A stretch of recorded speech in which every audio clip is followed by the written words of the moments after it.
श्रीरामचन्द्रचरणकमलचिन्मकरन्दाय भक्तजनमानसनिवासाय श्रीरामचन्द्राय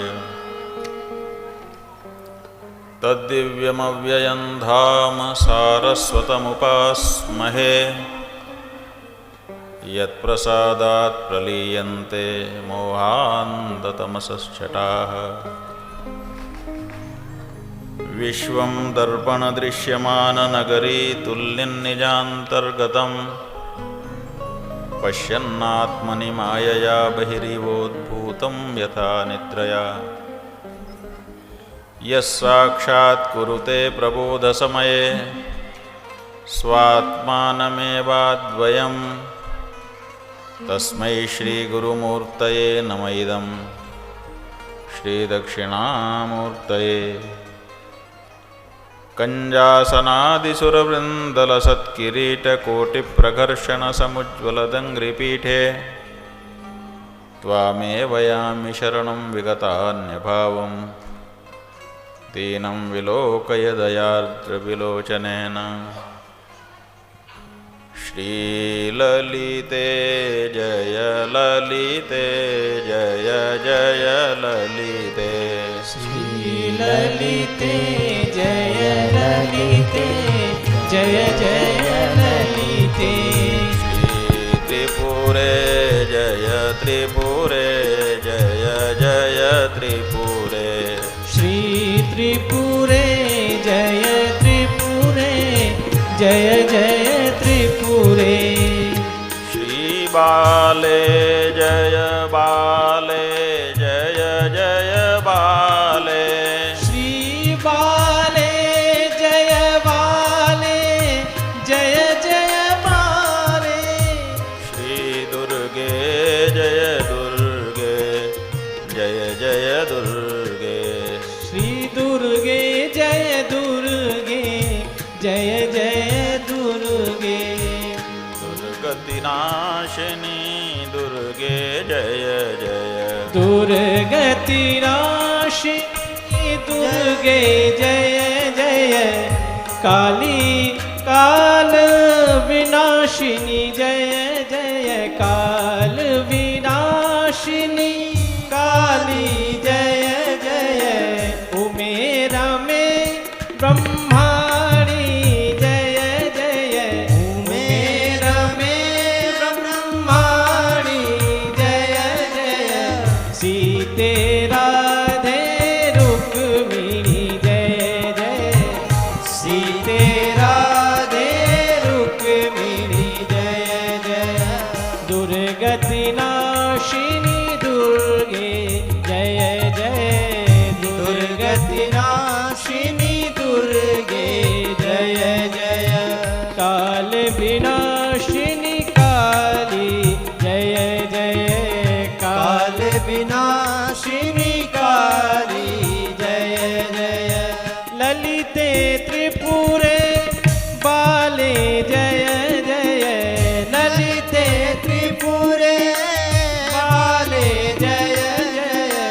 गुरु रूपिणी गो माते जय जय। गुरु रूपिणी गो माते जय जय।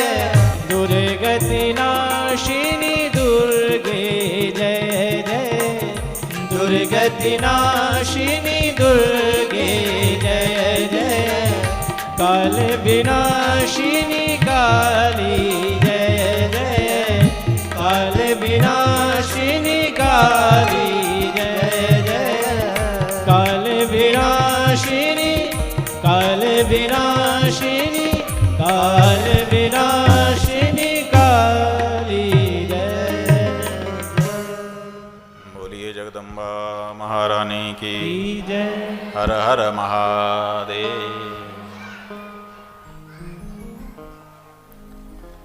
समुपस्थित नारायण स्वरूप यतिवृंद, विराज रहे हमारे धर्माधिकारी जी सहित विद्वत वृंद, समादरणीय मातृशक्ति और सुधी श्रोताजन।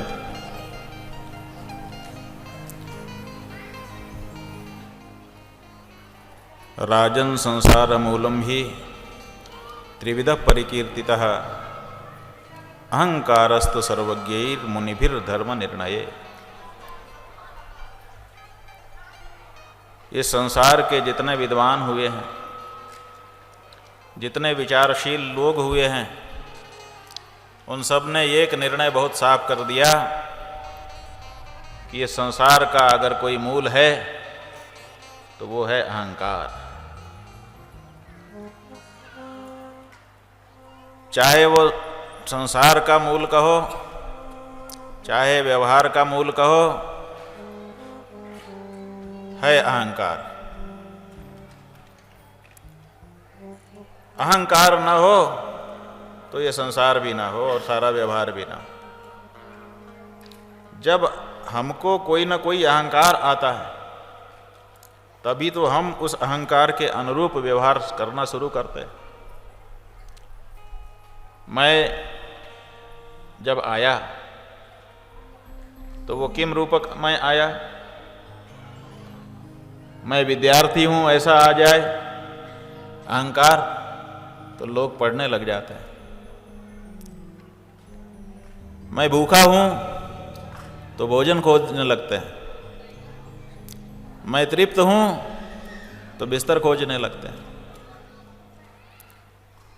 मैं ब्राह्मण, मैं क्षत्रिय, मैं सन्यासी, मैं व्यापारी, मैं नेता, जो अहंकार होगा वैसा ही आपका व्यवहार होगा। इसलिए संसार और संसार के सारे व्यवहार अगर कहीं से संचालित होते हैं तो वो एक ही चीज है और वो है अहंकार। और ये 3 प्रकार का बताया, सात्विक, राजस और तामस। असल में ये त्रिगुणात्मिका जो माया है उसी की देन है। ये त्रिगुणात्मिका माया ही त्रिदेव की सर्जना करती है, शक्ति ग्रह करा देती है। तुम ब्रह्मा, तुम विष्णु, तुम रुद्र। जैसे कहा तुम ब्रह्मा, कहा अच्छा ब्रह्मा होने का क्या मतलब है? कहा सृष्टि की रचना करना। तो जैसे जो ब्रह्मा बना होता है, ब्रह्मा होने का अभिमान आया, अहंकार आया तो सृष्टि की रचना में लग जाता है। कहते हैं तुम विष्णु, विष्णु का क्या मतलब है? कहा सबका पालन करना।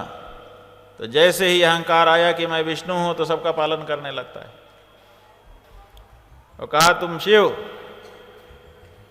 तात्पर्य संहार के देवता। तो जैसे ही आता है कि मैं शिव हूं तो संहार करने लगता है। जैसा अहंकार आपके मन में होगा वैसा ही आपका व्यवहार होगा। इसलिए चाहे हम हों चाहे आप हों, ये जितने भी शरीरधारी हैं, जिनका भी कोई नाम रूप है, ये सब के सब उसी त्रिगुणात्मिका प्रकृति की देन है। इनका अहंकार किसी न किसी रूप में इन्हीं तीनों गुणों में रमण करता है। और व्यवहार भी वैसा ही होता है। ज्ञानी कौन नहीं है? ऐसा नहीं है कि कुछ ही लोग ज्ञानी हैं बाकी सब अज्ञानी हैं। एक ज्ञान जो मूल ज्ञान है वो सबके पास है। संसार का ऐसा कोई व्यक्ति नहीं है जिसको वो ज्ञान ना हो। और वो ज्ञान क्या है? मैं हूं, इसका ज्ञान सबको है, चाहे वो कोई हो। यहां जितने लोग बैठे हैं उनसे पूछो कि तुम हो कि नहीं हो, कहेंगे हूं, मैं हूं।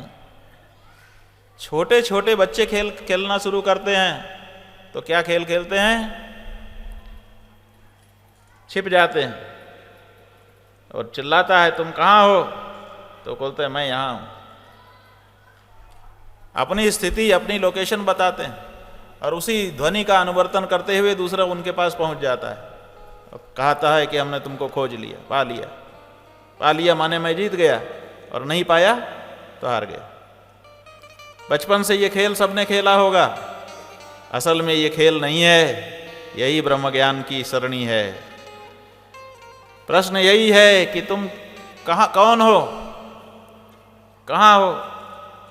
और जवाब यही है कि मैं ये हूँ और यहाँ हूँ। बचपन में जो खेल खेला है उसी को तो आगे चल के और बढ़िया करना है, साफ करना है। ये सब साधुओं के बनाए खेल हैं। उन्होंने छोटे छोटे बच्चों को आत्मज्ञान सिखाने के लिए ये सब चलाया था, लेकिन उनके उपदेशों को खेल बना करके आजकल प्रस्तुत कर दिया गया है। खैर, सबको इस बात का ज्ञान है संसार में कि मैं हूँ, इसलिए भगवान का कोई दोष नहीं। भगवान ने सबको आत्मज्ञान दिया हुआ है।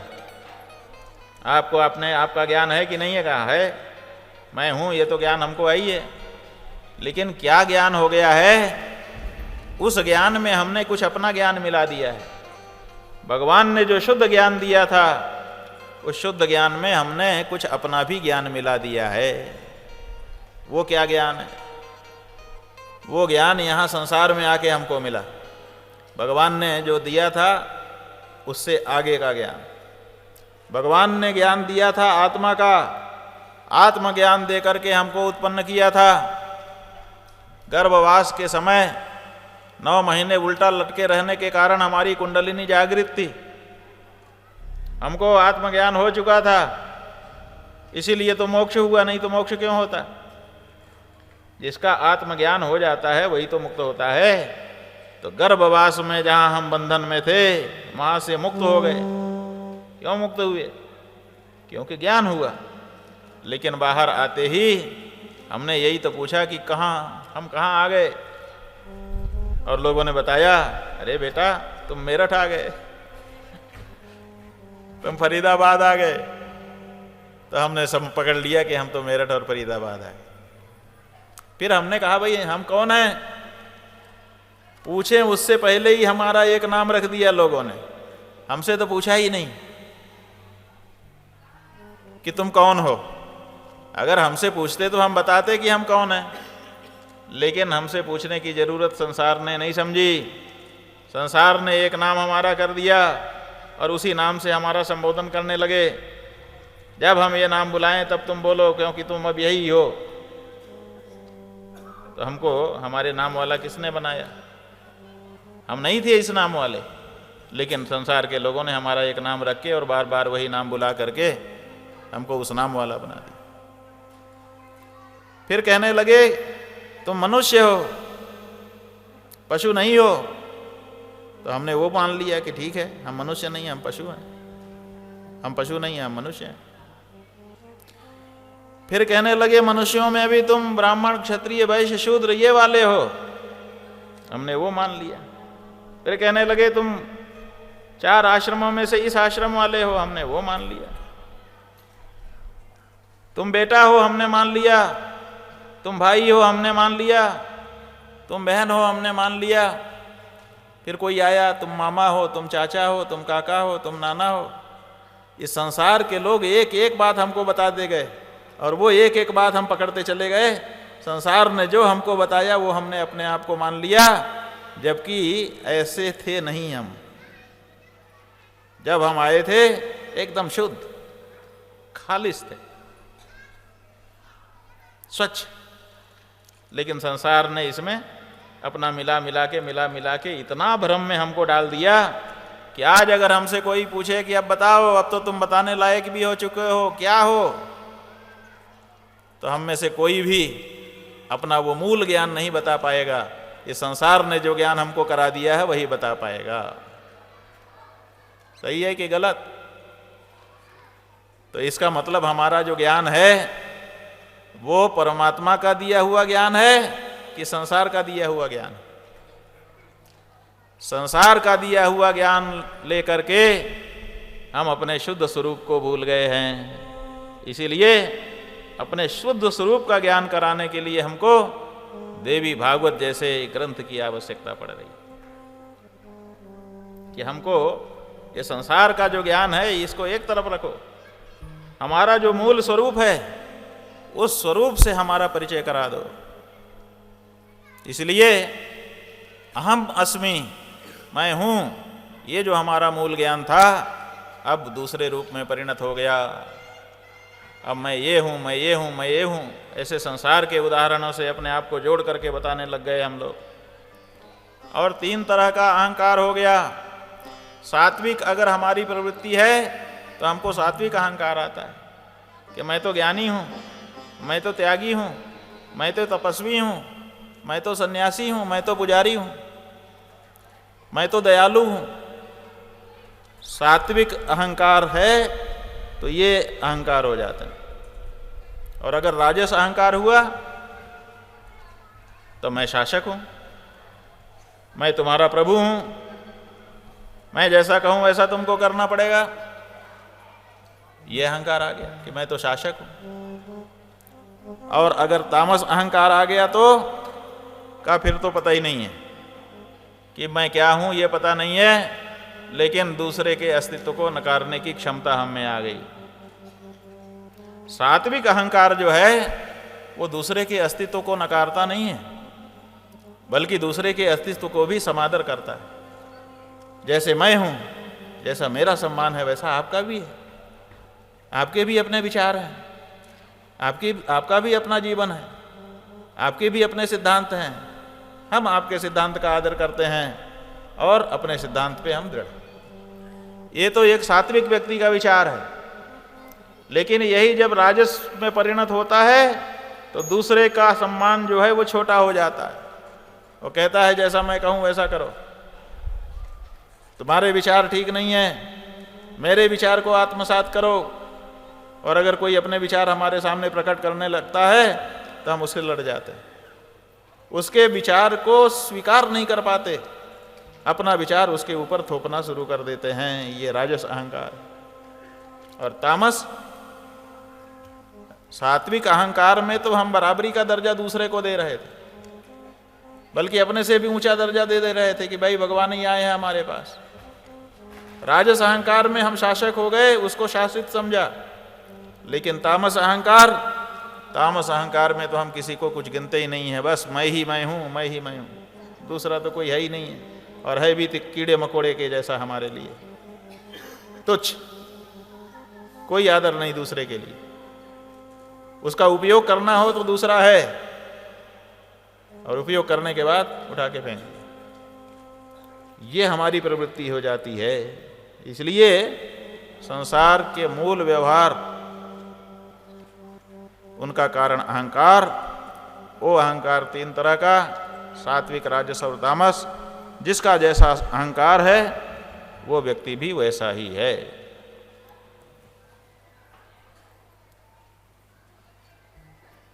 यादृशैः सन्निविशते यादृशांश्चोपसेवते यादृगिच्छेच्च भवितुम तादृक् भवति पुरुषः। कोई व्यक्ति कैसा हो जाता है, जैसे लोगों के साथ उठे बैठेगा, जैसे लोगों की चिंतना करेगा, और जैसा वो खुद होना चाहेगा व्यक्ति वैसा ही हो जाएगा। सात्विक लोगों में उठेगा बैठेगा, सात्विक चिंतन करेगा तो उसका भी मन सात्विक बनने का करने लगेगा और वो सात्विक हो जाएगा। राजस लोगों के बीच उठेगा बैठेगा, राजस चिंतन करेगा तो वो राजस बनना चाहेगा और वो भी रजोगुण वाला हो जाएगा। और ऐसे ही तामसी लोगों के साथ उठेगा बैठेगा तो उसका मन भी तामसी होने का हो जाएगा। और इसीलिए संघ का बड़ा महात्मा। भगवान शंकराचार्य जी कह रहे हैं, संघः सत्सु विधीयताम्। केवल सद्गुण वाले जो हैं उन्हीं का संग करे। दूसरे का संग करने से दूसरे जैसा होने का मन हो जाएगा, और सद्गुण संपन्न लोगों के बीच में उठेगा बैठेगा तो वो भी सद्गुणी हो जाएगा, और सद्गुणी होने से निवृत्त होने की प्रक्रिया आरंभ होगी। पहले रजोगुण से तमोगुण को जीता जाता है, फिर सद्गुण से रजोगुण को जीता जाता है, और फिर भगवान के चरणों को पकड़ करके सद्गुण को भी छोड़ दिया जाता है। व्यक्ति त्रिगुणातीत हो जाता है। और त्रिगुणातीत होने का मतलब है अपने निज स्वरूप में उसका प्रवेश हो जाना। यही ब्रह्म ज्ञान है बंधु। सत रज तम 3 गुण हैं। इन्हीं तीनों गुणों के आधार पर 3 तरह की प्रवृत्तियां लोगों की हैं। हम इन तीनों प्रवृत्तियों को छोड़ दें, तीनों गुणों से मुक्त हो जाएं, त्रिगुणातीत हो जाएं, तो समझो कि अपने सच्चे स्वरूप में चले गए। और जैसे ही सच्चे स्वरूप में चले गए वैसे ही केवल मैं का बोध रहता है। फिर मैं में कोई विशेषण नहीं लगता कि मैं मनुष्य हूँ, कोई पशु हूँ, कोई क्या हूँ, कुछ नहीं। बस अपने अस्तित्व का बोध हो जाता है। सत्स्वरूप आत्मा प्रत्यक्ष हो जाता है। इसीलिए भगवान ने कहा ये तीनों ही गुण मारक हैं। तमोगुण ही मारक है ऐसा नहीं है, सत्गुण भी मारक ही है। वो भी बंधन ही है एक तरह का। बस सोने की जंजीर है, लोहे की जंजीर, चांदी की जंजीर और सोने की जंजीर, 3 जंजीरें आती हैं। लोग सोचते हैं हमारे लिए तो सोने की आई है। अरे सोने की है तो भी क्या हुआ, है तो जंजीर, बांधेगी ही तो तुमको। लेकिन सोने की है ऐसा सोच करके कुछ लोग उसमें भी बंधने के लिए तैयार होते हैं। लेकिन जो समझदार है वो समझता है कि सोने की हो चाहे लोहे की, जंजीर तो जंजीर बांधती ही तो है। और दुख जो है वो लोहा और सोना नहीं है, दुख तो बंधन है। इसलिए बंधन को इनकार कर देना चाहिए। तो जैसे ही बंधन को इनकार करता है वैसे ही मुक्त हो जाता है। नित्य शुद्ध बुद्ध जो आत्मा है उसको प्राप्त कर लेता है। भगवान ने गीता में क्या कहा? त्रैगुण्य विषया वेदा निस्त्रैगुण्यो भव अर्जुन। वेदों के भी त्याग की बात कह दी। त्रैगुण्य विषया वेदा, ये वेद त्रैगुण्य विषय हैं। ये सात्विकों के लिए भी धर्म बताते हैं, राजसिक और तामसिक लोगों के लिए भी धर्म बताते हैं। इसलिए इन तीनों गुणों में अगर तुम गुणा गुणेषु वर्तन्ते, ये गुण उसमें, वो गुण उसमें, वो गुण उसमें, परस्पर एक दूसरे में घूम रहे हैं ये लोग। इसलिए अगर तुम इस चक्कर से निकलना चाहते हो तो निस्त्रैगुण्यो भव, तीनों गुणों का त्याग करके त्रिगुणातीत हो जाओ, आत्मा में स्थित हो जाओ, तुम्हारा जीवन सफल हो जाएगा। इसलिए बंधुओं, जो बात बताई वो बहुत पते की है। और वो बात ये है कि ये सारा संसार अहंकार से आवृत है। सब कुछ यहाँ अहंकार को केंद्र में रख करके चल रहा है। और जब अहंकार ही से ये संसार निर्मित हुआ है तो फिर इस संसार में जहाँ देखेंगे वहाँ मिलेगा क्या? अहंकार ही मिलेगा और कुछ नहीं मिलेगा। जिस चीज से वस्तु बनी होती है उसके कण कण में वही होता है। लकड़ी से अगर आपकी कुर्सी बनी है तो चाहे लकड़ी का पाया पकड़ लो, चाहे उसका फलक पकड़ लो, चाहे उसकी पीठ पकड़ लो, जहाँ भी पकड़ोगे लकड़ी ही मिलेगी, लकड़ी के सिवाय कुछ नहीं मिलेगा। और अगर चांदी से बनी है, धातु से बनी है, तो चाहे जहाँ पकड़ लो धातु मिलेगा। इसी तरह से यह संसार अगर अहंकार का परिणाम है तो इसमें जहाँ भी छुओगे टप टप टप नाड़ी अहंकार की बोलती हुई दिखाई देगी। क्योंकि कारण जो है वो कार्य में अनुस्यूत होता है। कारण के गुण कार्य के गुण के रूप में परिणत हो जाते हैं। इसीलिए व्यास जी महाराज कहते हैं, ये नेदम रचितम विश्वम कथम तद्रहितम भवेत, अहंकारावृतम विश्वम भ्रमतीदम चराचरम। चर चाहे अचर, जो कुछ भी है सब अहंकार से आवृत है। पुनर्जन्म पुनर्मृत्यु सर्वम कर्म वशानुगम देवतिरेंग मनुष्याणाम संसारेस्मिन् महीपते। हे राजन, इस संसार में ये जो अहंकार है यही हमको किसी न किसी काम में लगाता है और उसी काम के परिणाम स्वरूप कभी हम जन्मते हैं और कभी हम मरते हैं। ये जन्म का, ये मृत्यु का जो चक्र है ये निरंतर चलता रहता है। कभी जो देवता आज बना हुआ है वो कभी मनुष्य बन जाता है, जो आज मनुष्य बना है वो कभी कीड़ा मकोड़ा बन जाता है, कोई जो कीड़ा मकोड़ा बना है वही कभी देवता बन जाता है। यही चलता रहता है। ये चक्र चलता ही रहने वाला है। यहाँ तक कि भगवान भी जब त्रिगुणात्मिका माया को अंगीकार कर लेते हैं तो वो भी इसी चक्र में चले जाते हैं। वो भी माया गुणों को अंगीकार करके संभवाम्यात्म मायया, माया गुणों को अंगीकार करके ही लीला में प्रवृत्त होते हैं। इसलिए भगवान भी कभी कुछ बनते हैं, कभी कुछ बनते हैं। आप लोगों ने देखा नहीं, भगवान के अवतार हुए, मत्स्य अवतार हो गए, कच्छप अवतार हो गए। अरे ये तो मत्स्य कच्छप तो छोड़ो, शुकर अवतार हो गया। भगवान शुकर के रूप में आ गए। क्यों आ गए?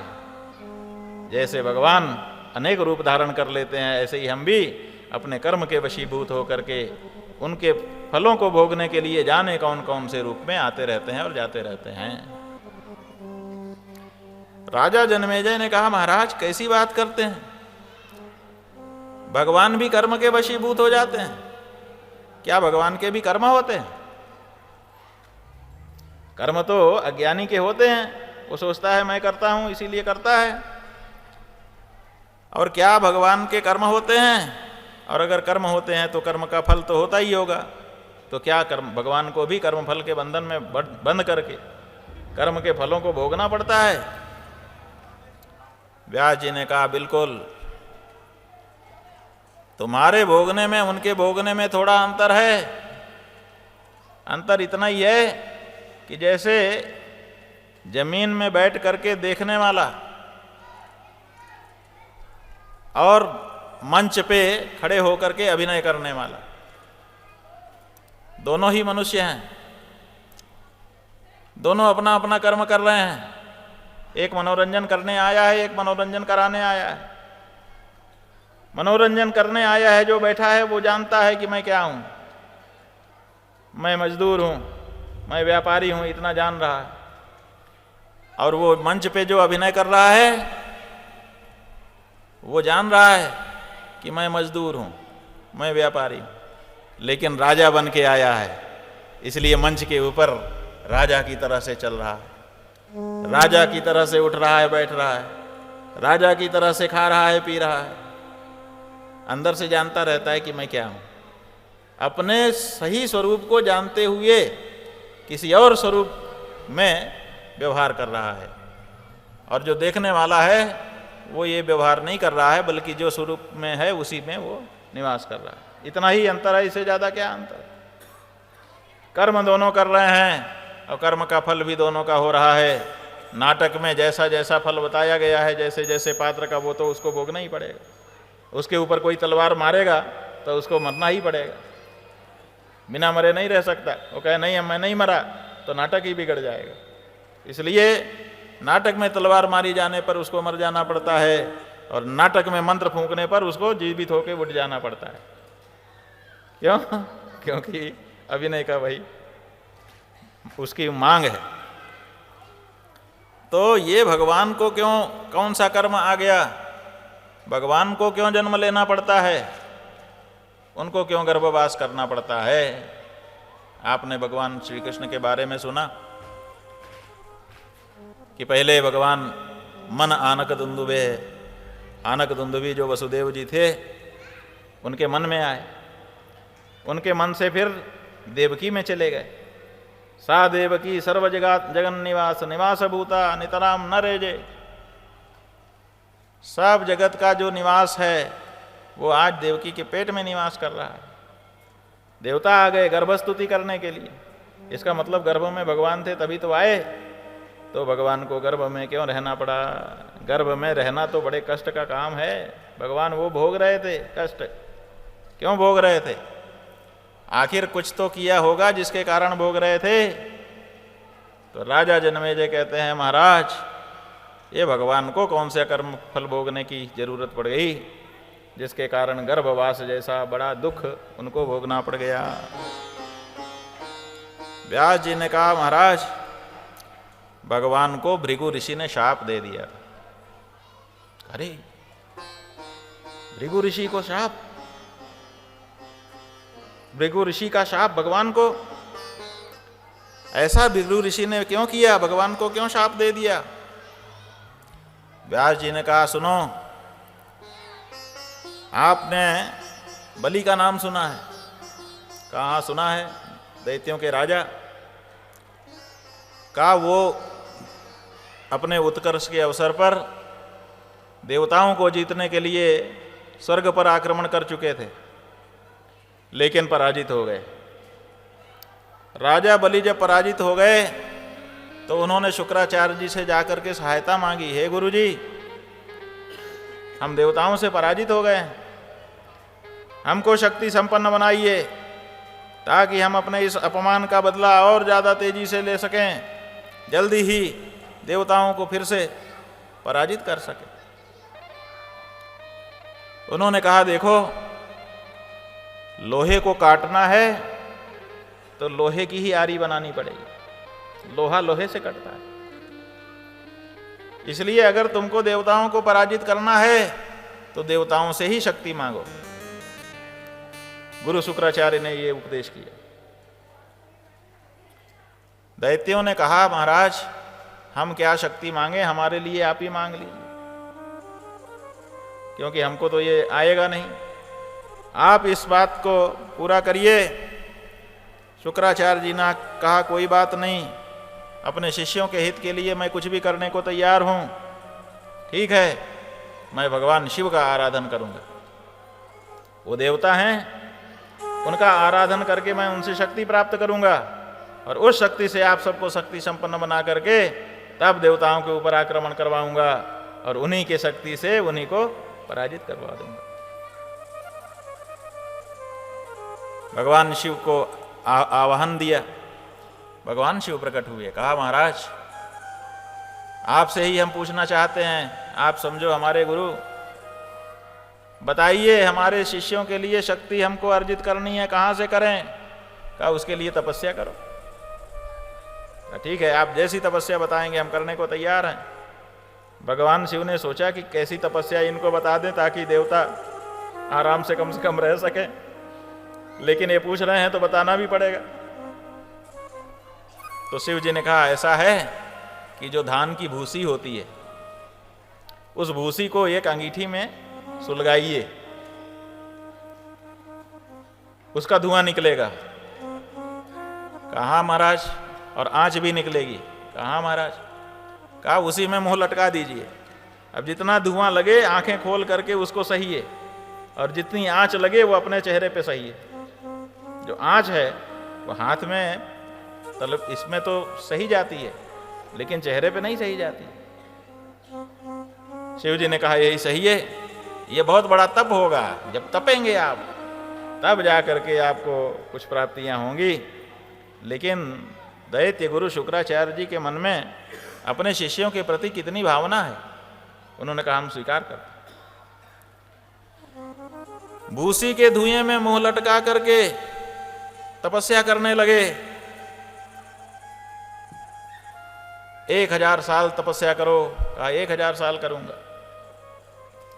अब जब दैत्य गुरु शुक्राचार्य जी तपस्या करने लगे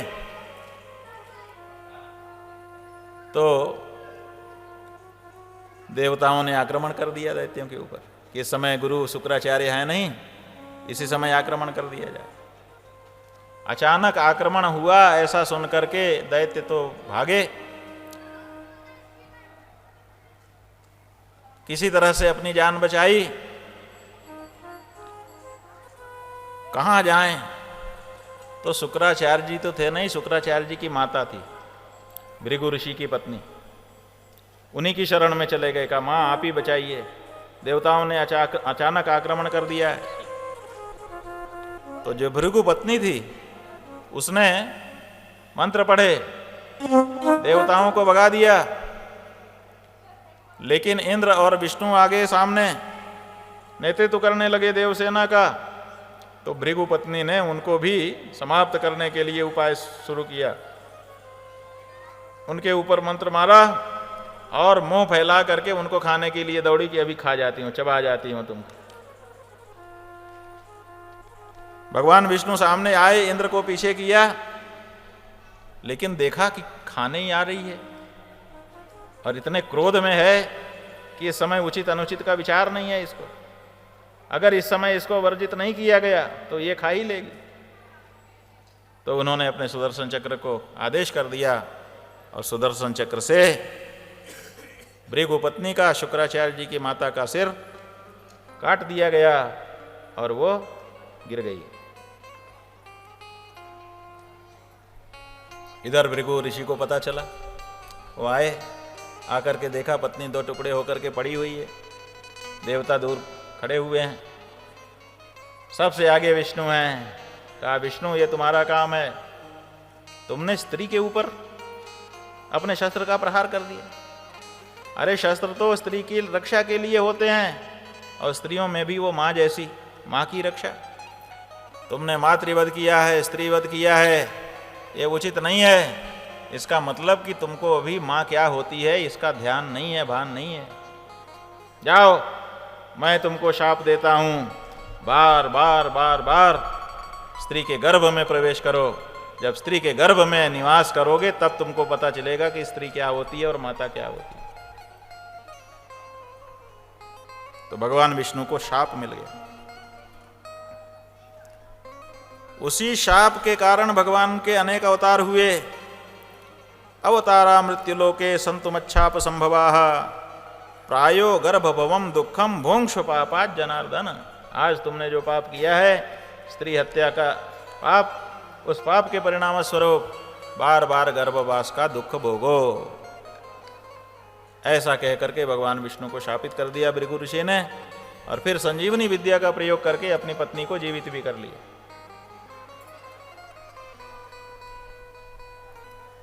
देवता भाग गए, दैत्य वापस आ गए, लेकिन शुक्राचार्य जी तो तपस्या में ही लगे हुए थे। अब इंद्र ने सोचा कि अब तो ये शुक्राचार्य जी तपस्या करेंगे, क्योंकि दृढ़ता के साथ कर रहे हैं, और भृगु ऋषि का संरक्षण शुक्राचार्य जी की अनुपस्थिति में दैत्यों को मिल चुका है, इसलिए अब दैत्यों को पराजित करना भी हमारे लिए संभव नहीं है। अब हम क्या करें? तो उन्होंने अपने मंत्रिमंडल की बैठक बुलाई, चंद्र, वरुण, कुबेर सब आ गए। कहा भाइयों, बहुत जरूरी विचार करना है, परिस्थिति जो है वो तुम लोगों के सामने है, अब क्या करना चाहिए? तो मंत्रिमंडल ने कहा महाराज ऐसा है कि जब युद्ध से, आक्रमण से काम न बने तो साम नीति का प्रयोग करना चाहिए। कहा क्या है साम नीति?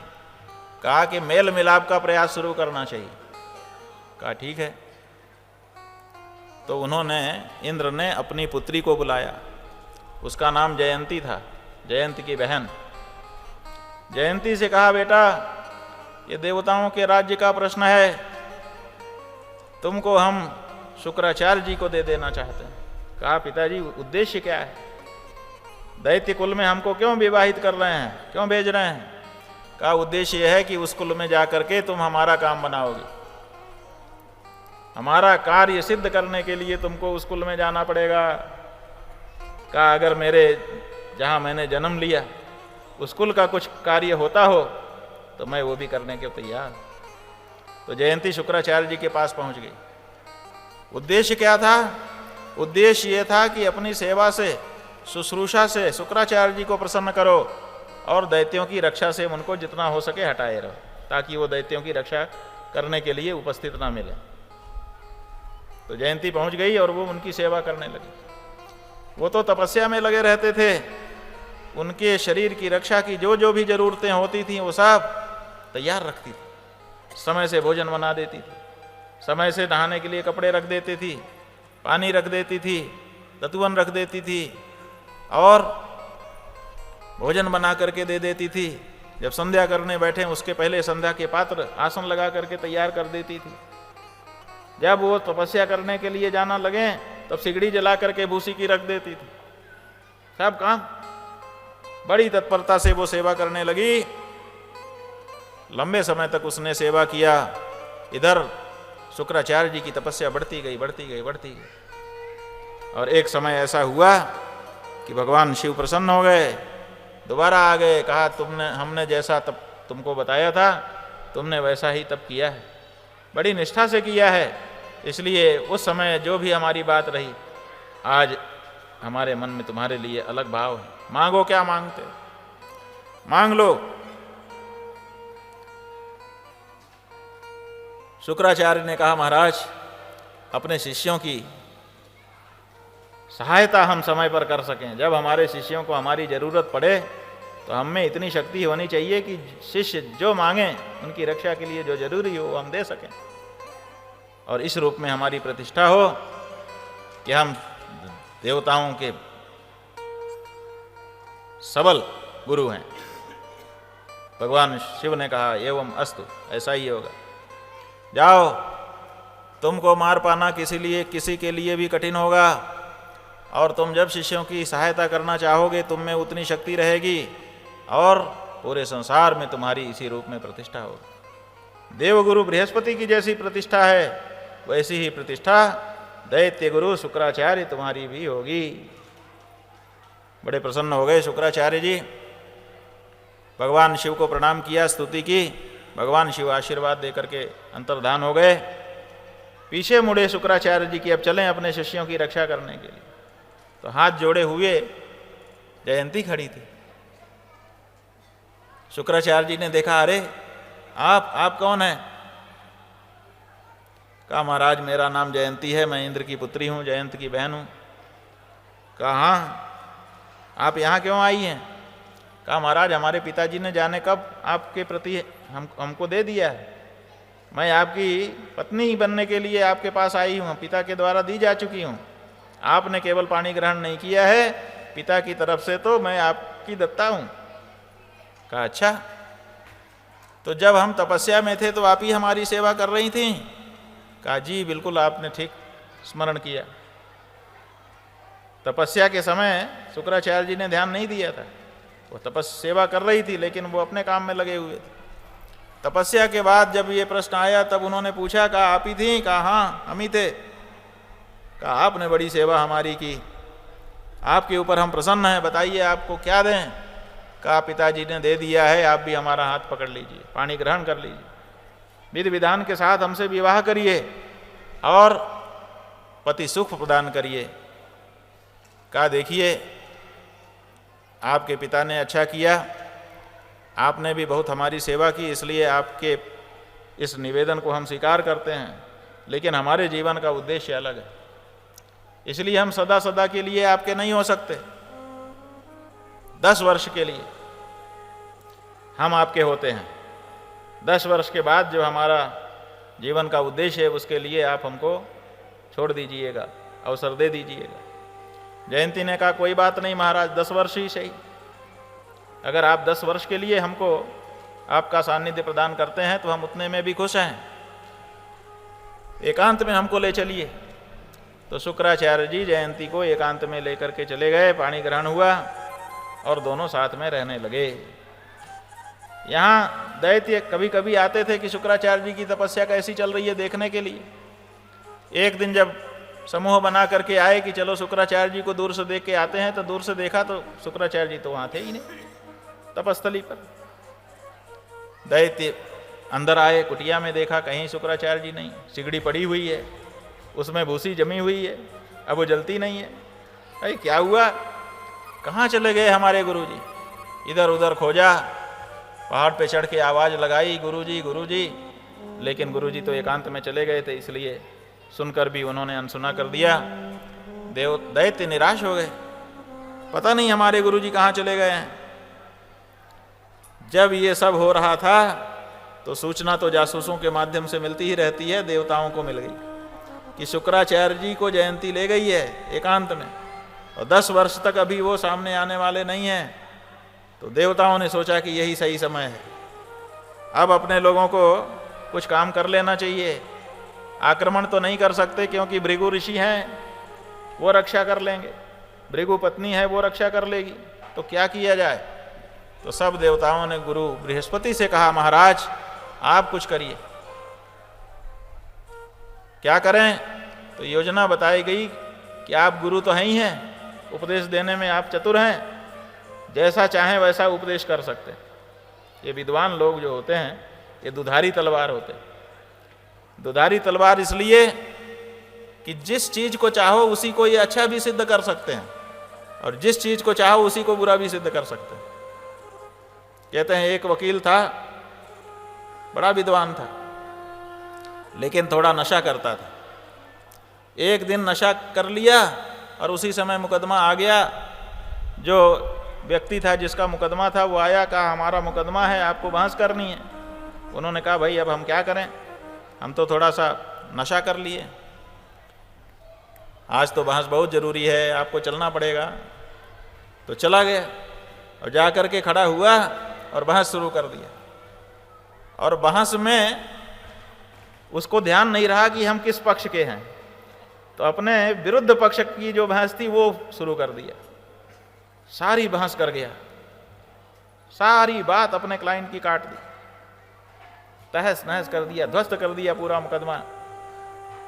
अब जो उनका मुवक्किल था वो तो बेचारा त्राही त्राही करने लगा, लेकिन बीच में बोल भी नहीं सकता था।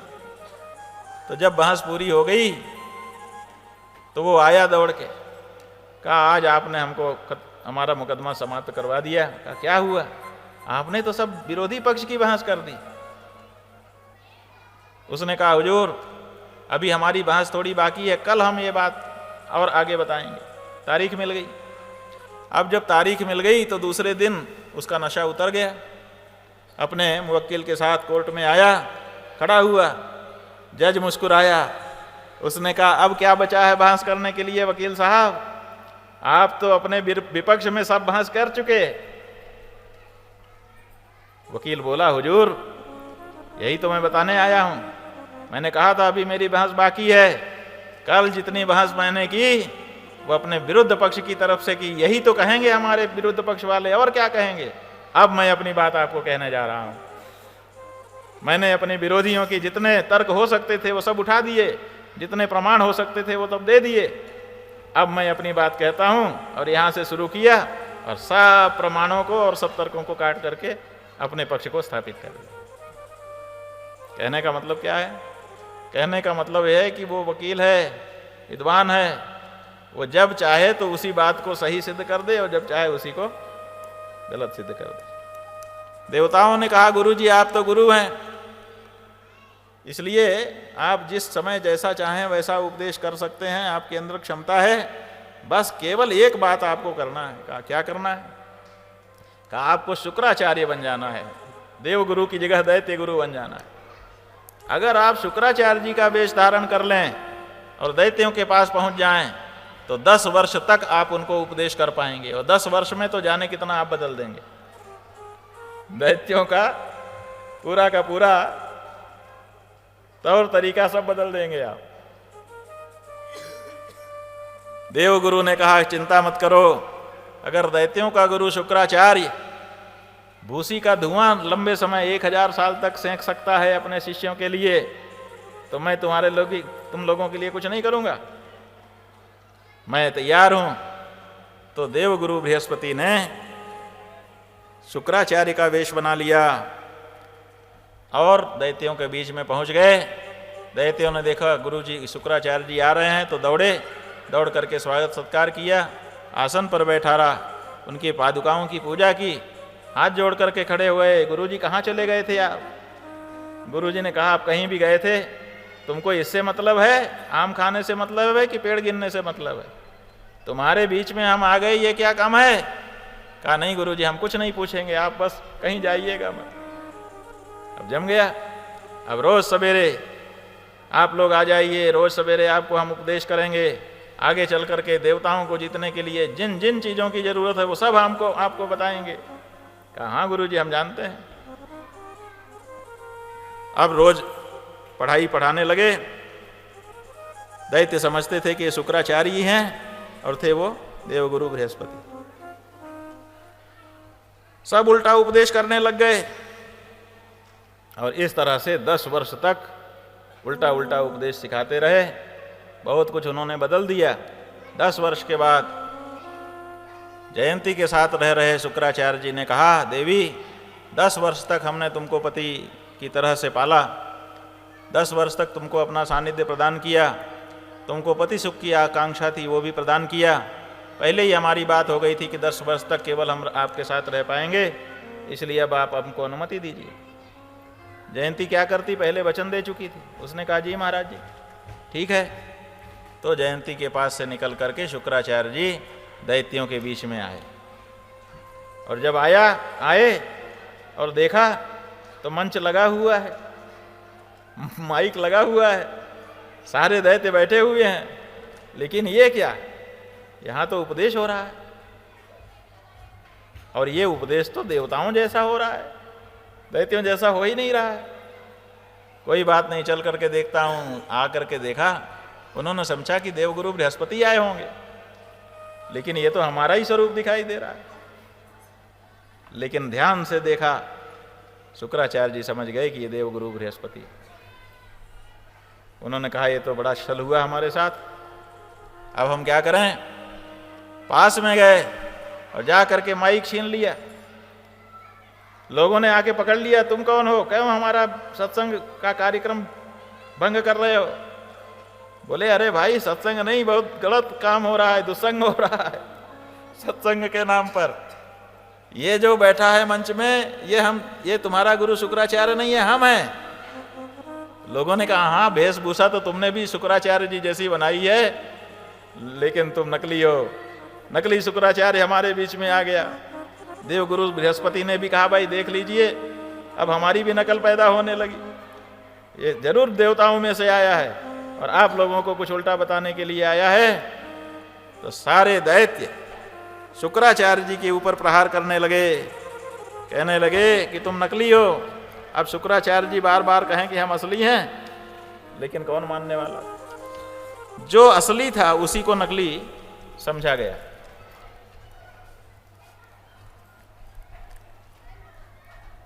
और जो असली था, जो नकली था, उसको असली समझ लिया गया। यही समझ का फेर होता है, और इसी समझ के फेर के कारण लोग समस्या में पड़ जाते हैं। जो सही है उसको नहीं पहचान पाते, और जो गलत है, जिसने किसी लोभ से धूर्त वेश धारण कर लिया है, पाखंड कर लिया है, उसी को लोग सच्चा समझने लग जाते हैं।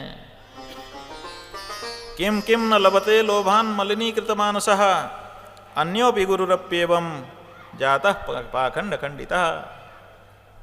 लोभ अगर मन में आ जाए तो कौन कौन क्या क्या नहीं कर देता। देखिए ना, अपने शिष्यों के हित का लोभ लेकर के देवगुरु बृहस्पति, जिनका की बड़ा सम्मान किया जाता है, वो भी पाखंड वेश बना करके दैत्य गुरु शुक्राचार्य बन गए। इसलिए कौन असली कौन नकली, इसकी पहचान बहुत जरूरी है। ये नकली असली की लड़ाई शुरू हो गई। जो नकली था वो कहता था मैं असली, और जो नकली कहता था वो कहता था मैं असली। और जनता क्या जाने। और परिस्थितियां ऐसी होती हैं कि कभी कभी असली को ही नकली साबित कर दिया जाता है। तो जो असली शुक्राचार्य थे, लोगों ने कहा ए नकली, अब ज्यादा देर यहाँ पे दिखाई मत दे, निकल यहाँ से, नहीं तो फिर हम तुम्हारे ऊपर प्रहार करेंगे। गच्छत्वम कुहको भासी, तुम यहां से जाओ, तुम कुहक हो। कुहक माने छलिया। भागवत जी में आया है ना कुहक शब्द। जन्माद्यस्य यतोन्मयादितरतश्चार्थे स्वविज्ञ स्वराट तेने ब्रह्म हृदयादि कवये मुह्यन्ति यत्सूरयः तेजो वारि मृदां यथा विनिमयो यत्र त्रिशर्गो मृषा धाम्ना स्वेन सदा निरस्त कुहकम। कुहक शब्द आया है वहां पर। निरस्त कुहकम, ये जो बनावटीपन है इसको निरस्त कर देने वाला, भ्रम को हटा देने वाला, निरस्त कर देने वाला, निरस्त कुहकम। तो यहां कह रहे हैं गच्छत्वम कुहको भासी, निकल जाओ, तुम कुहक दिखाई दे रहे हो, छलिया हो, प्रवंचक हो, ठग हो। अब शुक्राचार्य जी के सामने कोई रास्ता नहीं था। उन्होंने कहा जाता हूं, लेकिन जाने के पहले कह देता हूं जो वो बात जो मैं कभी कहना नहीं चाहता। मैंने कभी सोचा नहीं था कि किसी दिन मुझे ही तुम लोगों के लिए यह बोलना पड़ेगा। क्या बोल दो, क्या बोलते हो। कहा कि जाओ, अब तुम्हारी विजय संदिग्ध हो गई, अब तुम पराजित हो।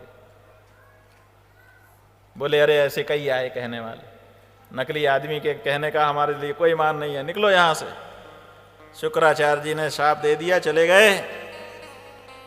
अब दैत्य जो है वो जो नकली शुक्राचार्य थे उनसे शिक्षा पा रहे थे, लेकिन नकली वालों ने देखा कि अब हमारा प्रयोजन यहाँ से है नहीं, इसलिए काम बन जाने के बाद वहाँ से निकल लेना चाहिए, अब हमको भी यहाँ से चले जाना चाहिए।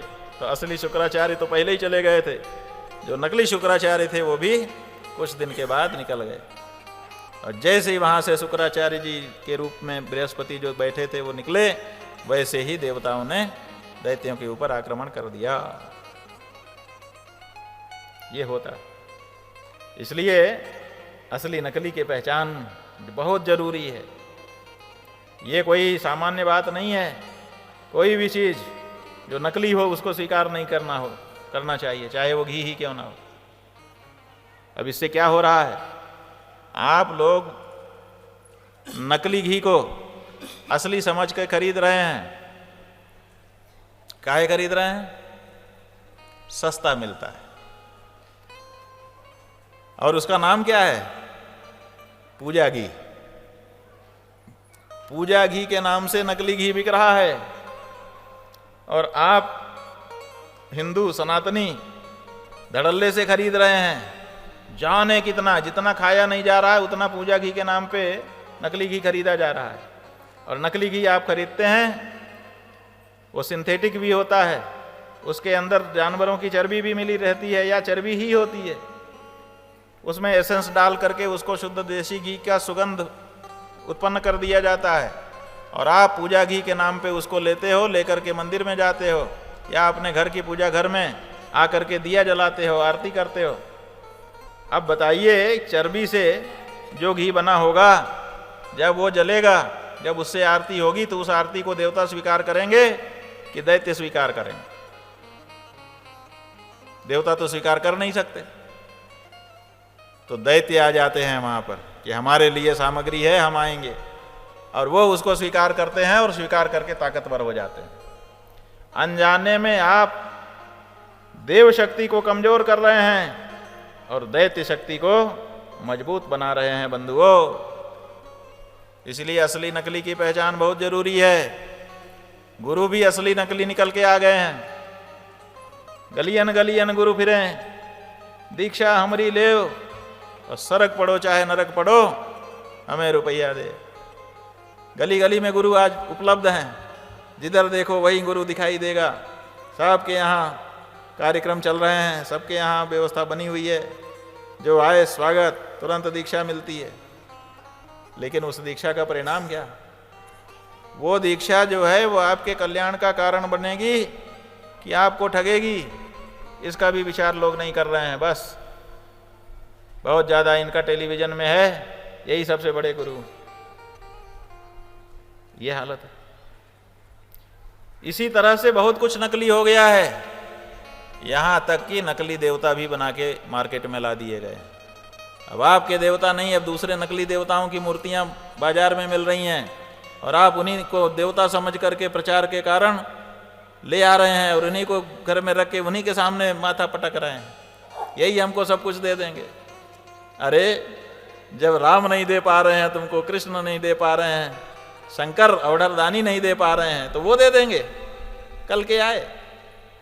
लेकिन नहीं, आप नकली की आराधना कर रहे हैं। नकली सामान से, नकली शब्दों से, नकली दिखावटी भावना से नकली देवता की आराधना हो रही है इस नक्काल संसार में। सब कुछ नकली है यहाँ, तो नकली से कुछ उपलब्ध होने वाला नहीं है। सबको थोड़े दिन में दैत्यों को पता चल गया, जैसे ही देवताओं ने आक्रमण किया कि हमसे भूल हो गई, हमने असली को नकली समझ लिया और नकली को असली समझ लिया, अब क्या करें, अब तो हम पराजित हुए। लेकिन असली गुरु पास ही थे, दूर नहीं थे। उनके पास गए, कहा महाराज गलती हो गई, हमने आपको नहीं पहचाना। नकली जो सामान होता है उसकी चमक ज़्यादा होती है, उसी चमक में हम आ गए। आप हमारे असली गुरु हैं, हमको क्षमा करिए और अब रास्ता बताइए कि हम क्या करें। कहते हैं कि शुक्राचार्य जी ने कहा, अब तो पराम्बा ही तुमको बचा सकती है, उसी की आराधना करो। तो देवताओं ने भी और दानवों ने भी देवी की आराधना की। देवी प्रकट हुई, उन्होंने कहा लड़ाई की जरूरत नहीं है, हम आपको भोग सामग्री ही तो चाहिए, भोग सामग्री हम जैसी स्वर्ग में है वैसी तुम्हारे पाताल लोक में कर ही देते हैं। स्वर्ग जाकर के क्या होगा? कहा वहां पर अच्छे अच्छे भोग हैं, वो सब भोग जो स्वर्ग के भोग हैं उनसे बेहतर भोग आप ही के यहाँ पे हम उपलब्ध करा देते हैं। हम ऐश्वर्य की अधिष्ठात्री हैं, श्री माता श्री महारागी। देवताओं को जो ऐश्वर्य मिला है पूछ लो कहाँ से मिला है? कहा इन्हीं देवी की कृपा से मिला है। कहा बस इनको हमने ऐश्वर्य प्रदान किए हैं, दैत्यों हम आपको भी ऐश्वर्य प्रदान करते हैं। तो स्वर्ग लोक में जितना ऐश्वर्य था उससे ज़्यादा ऐश्वर्य पाताल लोक में दैत्यों के यहाँ हो गया। दैत्य संतुष्ट हो गए, उनको पाताल लोक में भेज दिया, देवताओं को स्वर्ग लोक में भेज दिया। और इस तरह से देवी माँ ने लड़ाई को टाल करके बहुत सुंदर शांति की व्यवस्था बना दी। त्यक्त्वा वैरम स्थिता सर्वे ते तदा देव दानवाः। जो परस्पर का वैर भाव था पराम्बा के सान्निध्य से वो मिट गया कुछ देर के लिए, और शांति के साथ अपने अपने जगह पे जा करके दोनों निवास करने लग गए। ये भगवती के सान्निध्य का प्रभाव है। जहाँ पराम्बा का आशीर्वाद आ जाता है वहाँ सब बाधाएं दूर हो जाती हैं।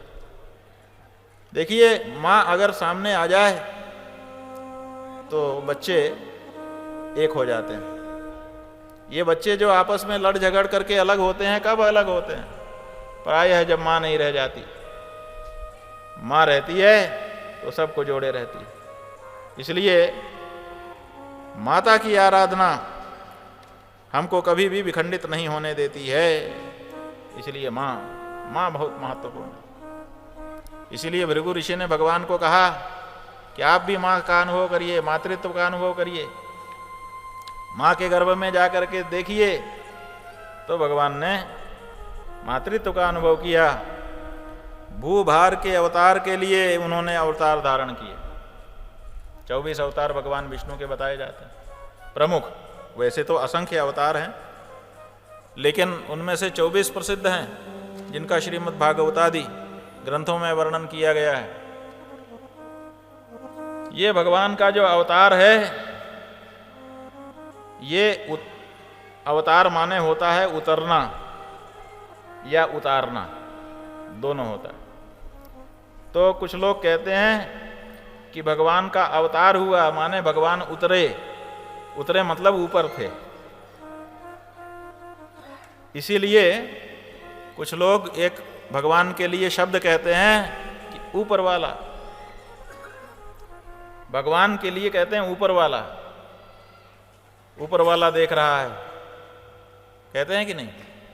इसका मतलब ये मानते हैं कि भगवान ऊपर रहता है और उसका अवतार होता है माने वो उतरता है। बंधुओं, ये सही बात नहीं है। हमारा जो भगवान है वो ऊपर वाला नहीं है, तो क्या नीचे वाला है? तो क्या आजू बाजू वाला है? नहीं, हमारा भगवान तो केवल ऊपर वाला नहीं है, ऊपर वाला भी है। क्यों? क्योंकि वो नीचे वाला भी है, वो आजू वाला भी है, वो बाजू वाला भी है। वो दसों दिशाओं में रहता है। कोई ऐसी जगह है ही नहीं जहां वो विराजमान न रहता हो, विद्यमान न रहता हो। हमारा भगवान सर्वव्यापी है, केवल ऊपर नहीं रहता।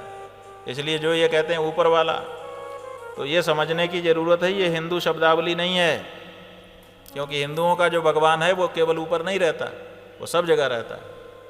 और वही सर्वव्यापकता सिद्ध करने के लिए तो भगवान नृसिंह रूप के रूप में आए थे। जब हिरण्यकशिपु ने प्रहलाद से पूछा, बोल तेरा विष्णु कहाँ रहता है जिसका नाम तू गाता रहता है? तो प्रहलाद ने यही तो कहा, वो तो सर्वव्यापी है, कहाँ रहता है? सब जगह रहता है। मुझ में, तुझ में, खटक खम्भ में। कहा अच्छा, खम्भ में? ये जो निर्जीव खंभा है इसमें भी तेरा विष्णु है?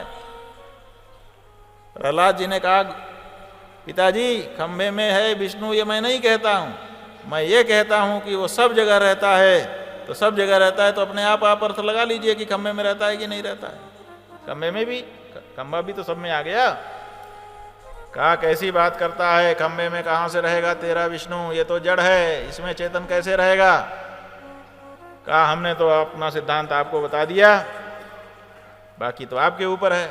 कहा अच्छा देखता हूं, और यूं तलवार निकाली, कहीं कहीं कहते हैं मुक्का उठाया और प्रहार कर दिया खंबे के ऊपर कि अगर है तो अभी इसको पीटता हूं।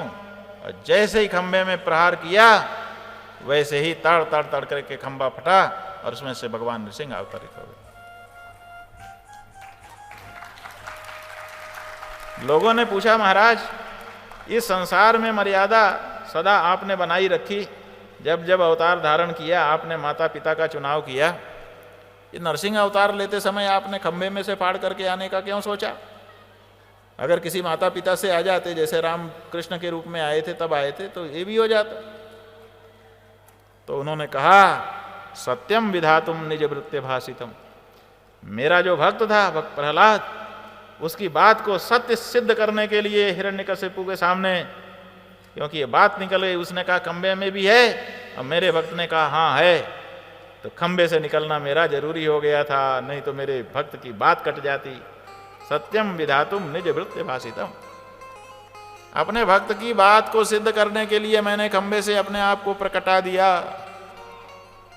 क्या मतलब है?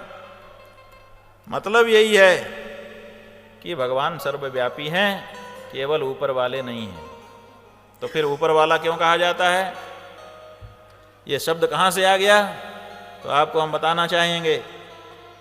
विचार करके आप देखेंगे तो आपको बात जच जाएगी, समझ में आ जाएगी।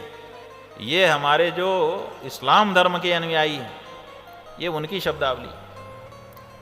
उनका जो खुदा है वो जो काबा शरीफ है उनका, उस काबा शरीफ के ऊपर 7वें आसमान में रहता है।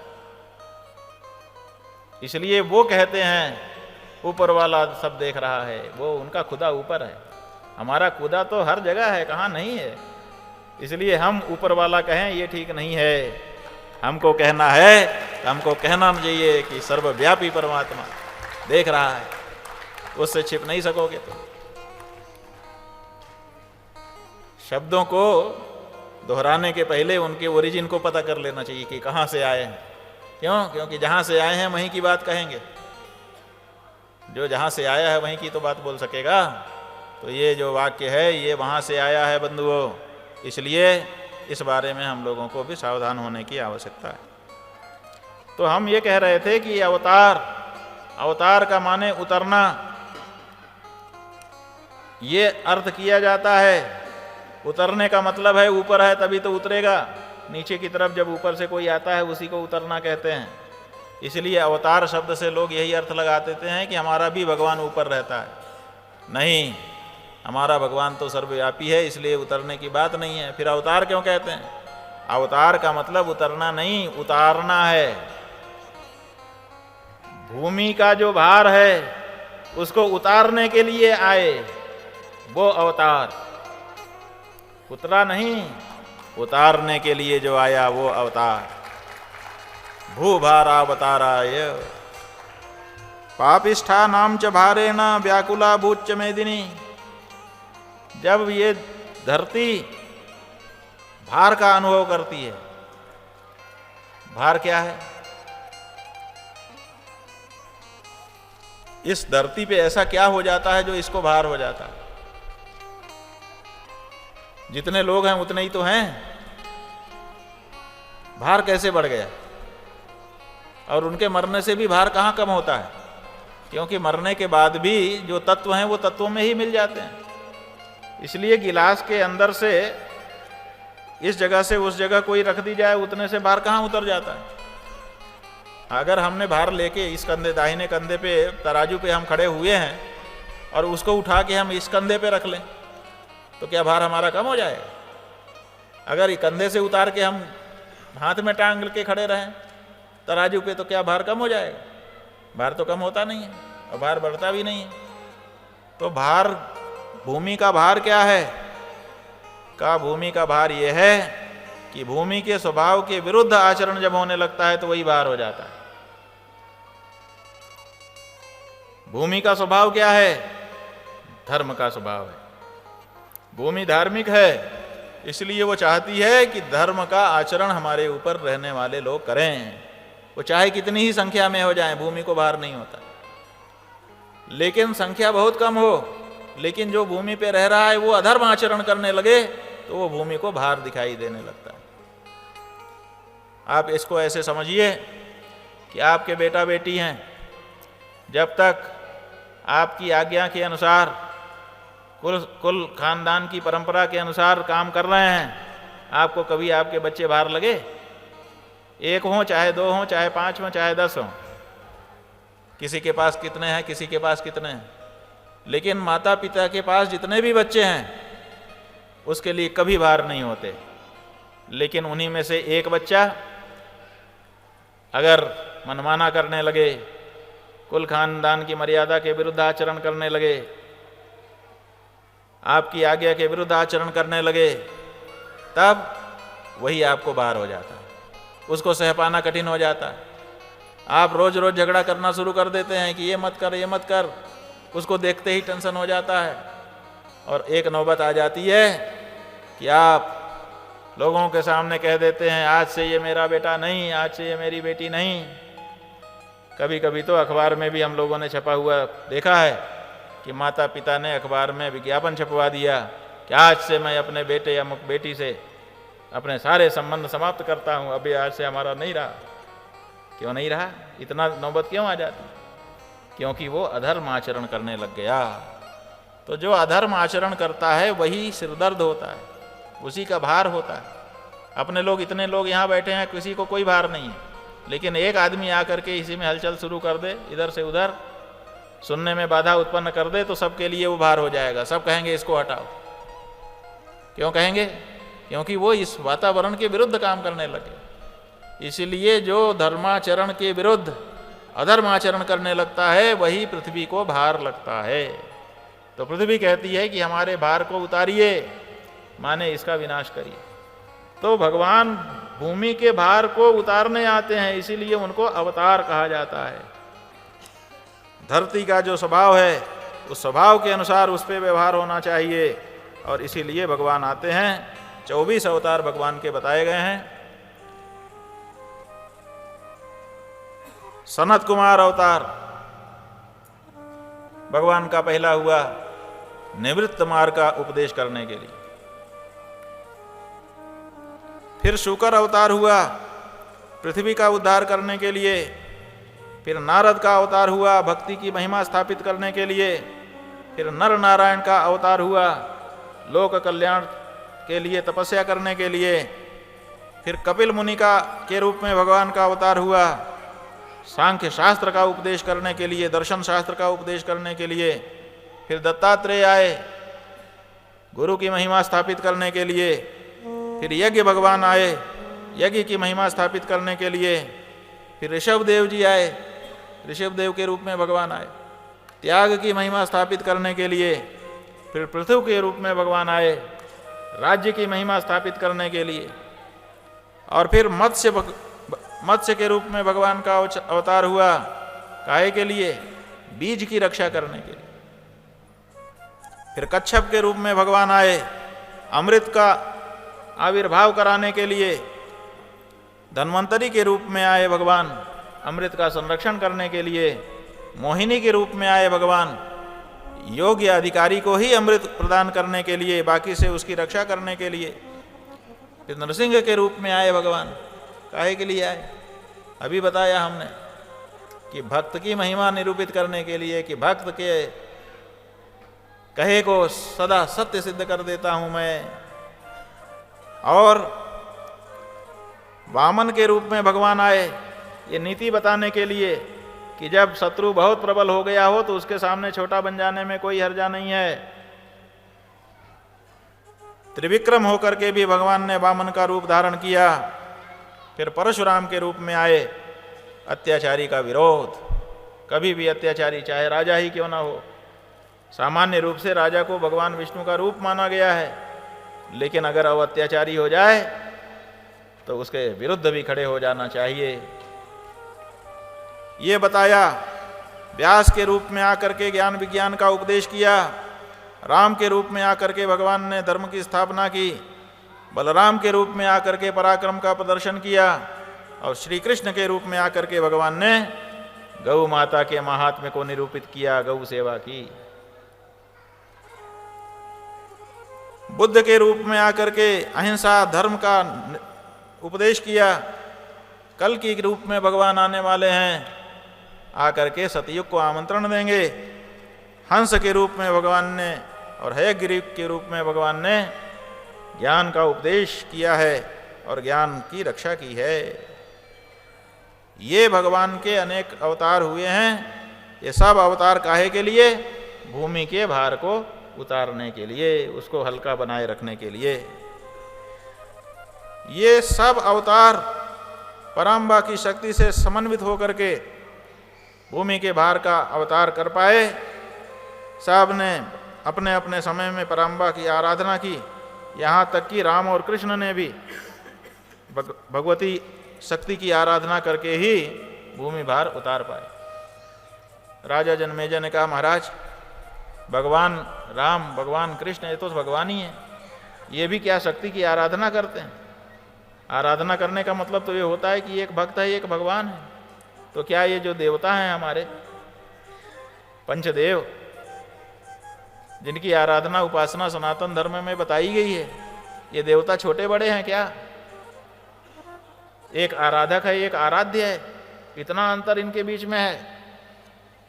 व्यास जी ने कहा, देखो बात समझने की है। पहली बात तो यह है कि ये अवतार जो होता है ये लीला है, नर लीला। तो नर लीला में छोटा बड़ा कोई नहीं होता। जिस समय जिसको जो भूमिका दे दी जाती है, एक स्तर के जितने भी अभिनेता हैं वो सब कंपनी में रहते हैं। फिर उनको कहा जाता है आपको गरीब बनना है, आपको अमीर बनना है, आपको नौकर बनना है, आपको मालिक बनना है। तो जिसको जो भूमिका दे दी जाती है वो बन जाते हैं। उसमें जब नाटक खेला जाता है उसमें भक्त भगवान दिखाई देते हैं, उसमें सेवक स्वामी दिखाई देते हैं, लेकिन असलियत में न कोई सेवक होता है न कोई स्वामी होता है, दोनों अभिनेता होते हैं। इसलिए ये जो पांचों देवता हैं ये लीला करते हैं। लीला करने में छोटा बड़ा बनने की कहीं जरूरत पड़ती है तो बन जाते हैं, वास्तव में इनमें कोई अंतर नहीं है। अथवा ये इनकी आत्मोपासना है, प्रतीकोपासना जिसको कहते हैं। प्रतीक उपासना में प्रतीक की आराधना करने से प्रतीच्य की आराधना मानी जाती है। और एक गुड़ रहस्य तुमको बता देता हूं, ये जो हमारे पांच देवता हैं ये असल में प्रणवोपासना है। हमारे यहाँ पंचदैवतम इत्युक्तम, पांच देवता बताए गए हैं शास्त्र में आराधना के लिए। असल में वो सब प्रणव की ही आराधना है। हमारे यहाँ उपास्य एक ही है और वो है प्रणव, ओंकार। कैसे पांच का? एक ही प्रणव पांच रूपों में विभक्त हो जाता है। जब प्रणव को विच्छेद हम लोग करते हैं तो आ उ म, फिर अर्ध चंद्र और उसके अंदर का बिंदु, ऐसे पांच हो जाते हैं।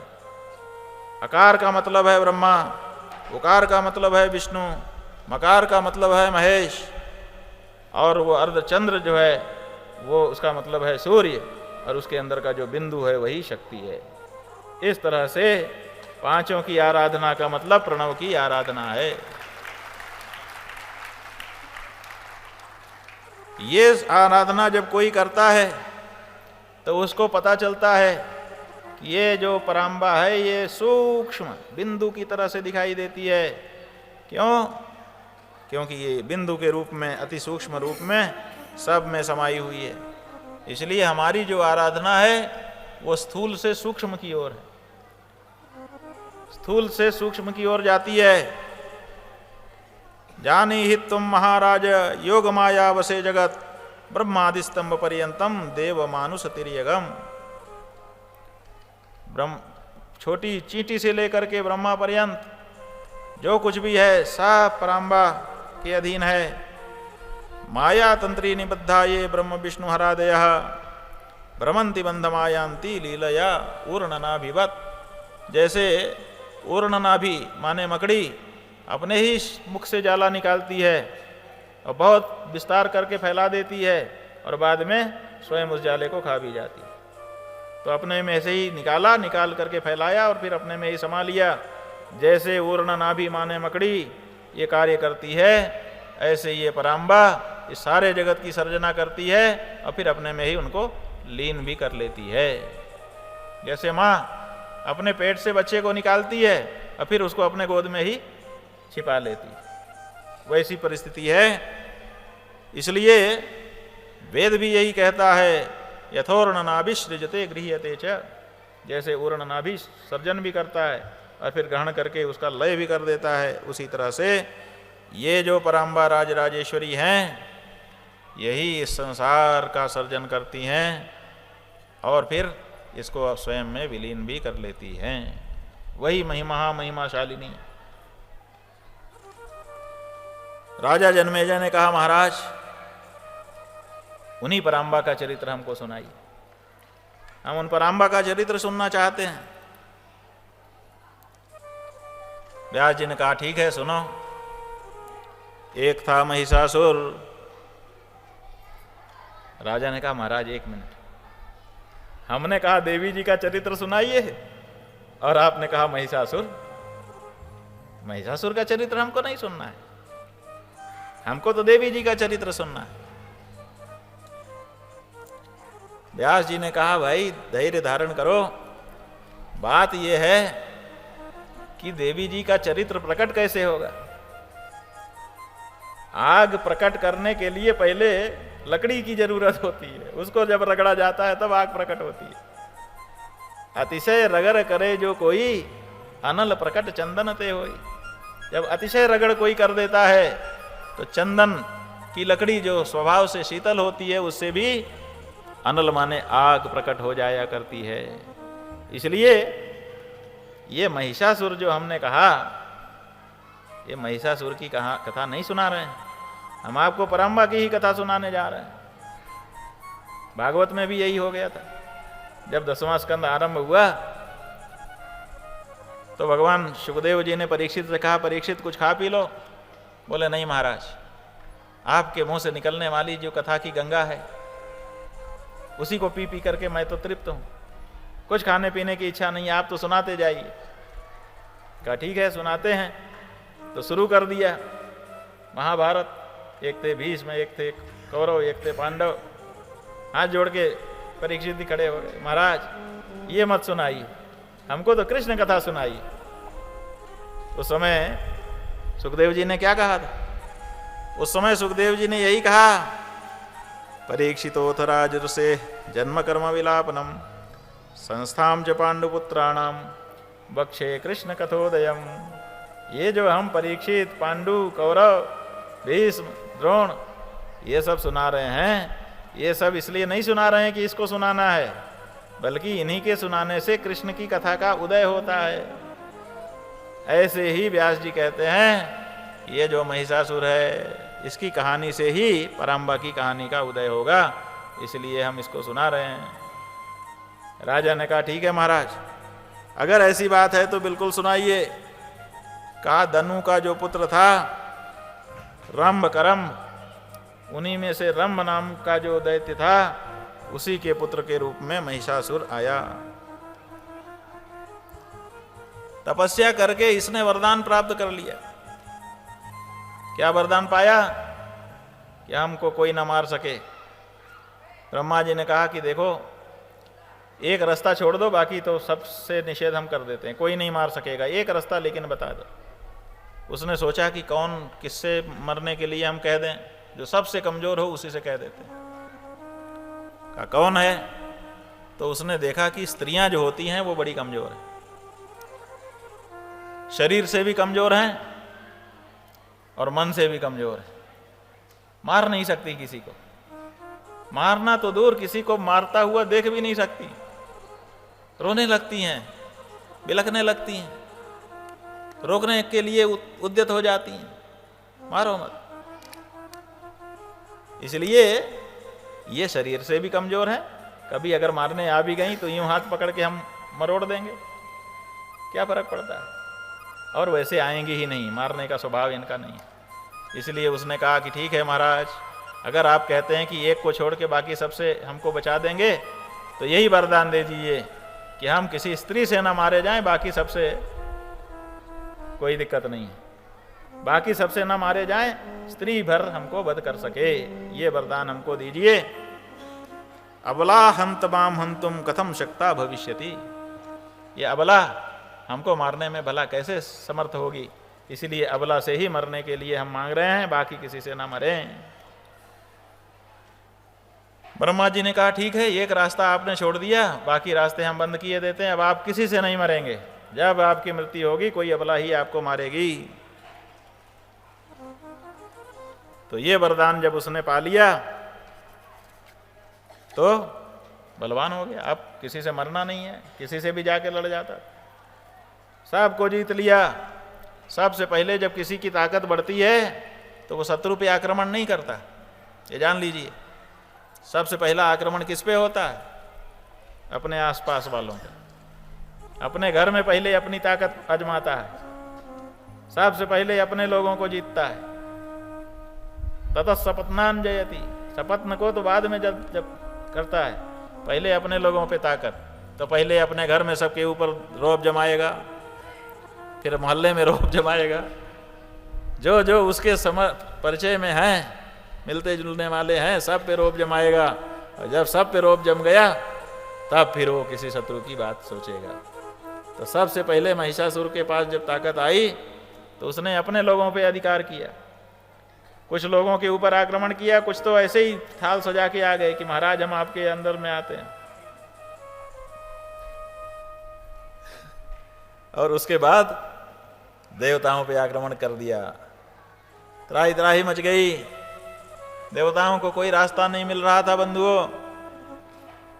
ऐसे समय में भगवान शंकराचार्य जी से किसी ने पूछा आपदि किम करणीयम, अगर विपत्ति आ गई हो ऐसे समय में क्या करना चाहिए? तो उन्होंने कहा स्मरणीयम चरण युगलम अम्बाया। उस समय पराम्बा राजराजेश्वरी के, भगवती के, दुर्गा के चरण कमलों का स्मरण करना चाहिए। उनके चरण कमलों में यह सामर्थ्य है कि वो बड़ी से बड़ी विपत्ति से हमारी रक्षा कर सकती है।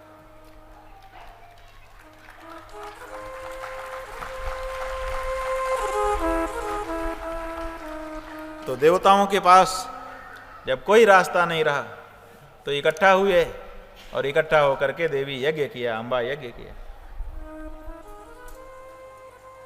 भगवती की आराधना की। और परिणाम क्या हुआ? परिणाम ये हुआ कि देखते ही देखते ही एक तेज का पुंज दिखाई दिया। धीरे धीरे वो तेज बढ़ता चला गया, तेज बढ़ता चला गया, तेज बढ़ता चला गया।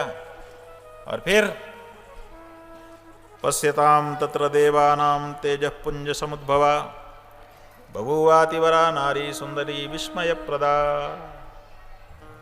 ऐसी सुंदरी जिसको त्रैलोक्य की सुंदरी कहा जाता है, पहले कभी थी नहीं। देखने वालों को आश्चर्य हो जाता था कि इतनी सुंदरी भी स्त्री हो सकती है। वो उस तेज पुंज से प्रकट हुई। अष्टादश भुजा पूज्या, उसको देखते ही थी तो सुंदरी, लेकिन सुंदरी में विशेषता क्या है कि सुंदरी को देख करके जो युवक हैं उनके मन में उसको पाने की इच्छा होती है, उपभोग की इच्छा होती है। लेकिन इसके सौंदर्य की क्या विशेषता थी? इसके सौंदर्य की विशेषता ये थी कि इसको देखते ही श्रद्धा से इस माथा झुक जाता था, सामने सम्मान की भावना प्रकट हो जाती थी। लगता था कि इनकी पूजा कर लें, आरती कर लें। ऐसी सौंदर्य की देवी अष्टादश भुजा पूज्या, वहां पर माता प्रकट हो गईं। देवता खड़े हो गए, हाथ जुड़ गए उनके, सब उनकी स्तुति करने लगे। माता आप कृपा करके पधारी हैं, हम विपत्ति से घिरे हुए हैं, हमारी विपत्ति दूर करिए। माता मुस्कुराती रही। देवताओं ने और गौर से देखा, चेहरे से नजर हटी, अरे इनके तो 18 हाथ हैं, इतने सारे हाथ, ये माँ इतने सारे हाथ लेके क्यों आई? लेकिन सारे हाथ खाली हैं।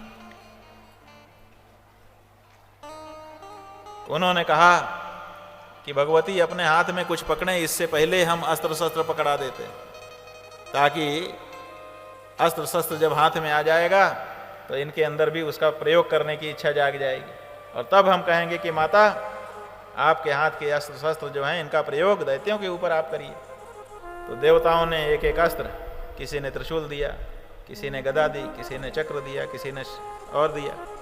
इस तरह से 18 हाथों में आयुध पकड़ा दिए गए। भगवती आयुध संपन्ना होकर के अट्टहास करने लगी। चारों तरफ पहले तो प्रकाश जब उत्पन्न हुआ था उसी समय जगह जगह पे वार्ता फैल गई कि एक बहुत प्रकाश का पुंज उत्पन्न हुआ है। उसके बाद जो लोग दौड़ करके प्रकाश पुंज को देखने आए उन्होंने देखा कि एक विश्व सुंदरी प्रकट हुई है। और फिर जब अट्टहास माता ने किया तब तो चारों तरफ उनकी ध्वनि जाने लगी। अब इतनी बड़ी घटना घट गई और उस समय का जो राजा है उसको ना पता चले। आपको और हमको हमारे मोहल्ले में होने वाली घटना का पता बंधुओं बाद में चलता है, हमारे राजा को पहले ही पता चल जाता है। उन्होंने ऐसी व्यवस्था कर रखी है, हर जगह उनके आदमी तैयार बैठे हैं।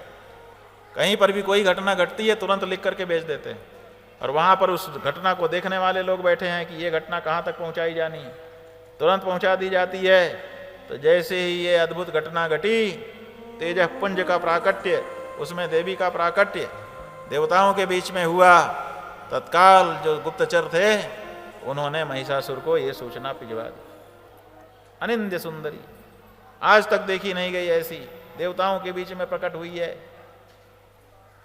अब देखिए, देवताओं के सामने वो स्वरूप प्रकट हुआ, देवता हाथ जोड़ के खड़े हो गए, सिर झुका लिया, स्तुति करने लगे, पूजा करने लगे, आरती करने लगे, अपनी विपदा तो को दूर करने की प्रार्थना करने लगे।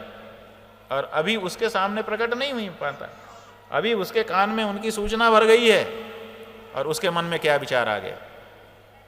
इसी से पता चलता है कि कौन किस प्रकृति का है।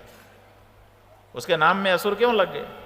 क्योंकि जैसे ही उसको पता चला कि सबसे अधिक सुंदर सौंदर्य वाली देवताओं के बीच में कोई मूर्ति प्रकट हो गई है, उसने तत्काल अपने सेनापति को कहा, विलंब मत करो, तुरंत उसके पास पहुंचो, उसको हम अपनी पटरानी बनाना चाहेंगे।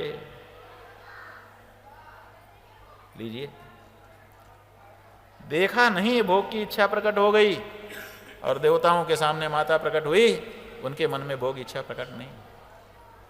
ये देवता की प्रकृति में और असुर की प्रकृति में अंतर है।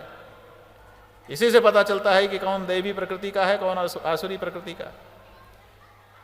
पटरानी बनाऊंगा, ये सूचना जैसे ही उनके सामने आई कि महिषासुर ने खबर भेजी है, आप उनके पास चलिए, वो आपको पटरानी बनाएंगे, संसार का जितना भी सुख है सब उनके पास है, वो सब आपको प्रदान करेंगे।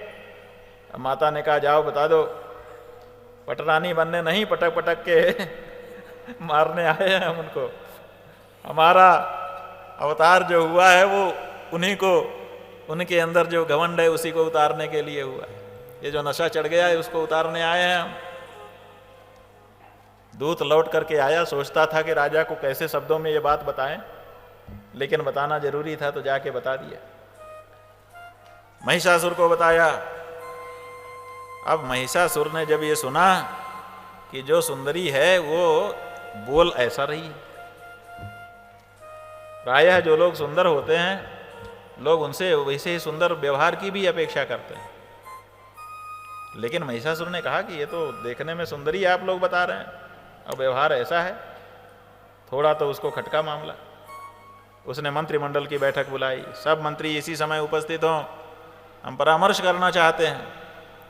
मंत्री इकट्ठा हो गए, विचार रख दिया गया, एक अनिंद्य सुंदरी आविर्भूत हुई है, जो इस संसार की श्रेष्ठ वस्तुएं हैं वो किसके पास होनी चाहिए?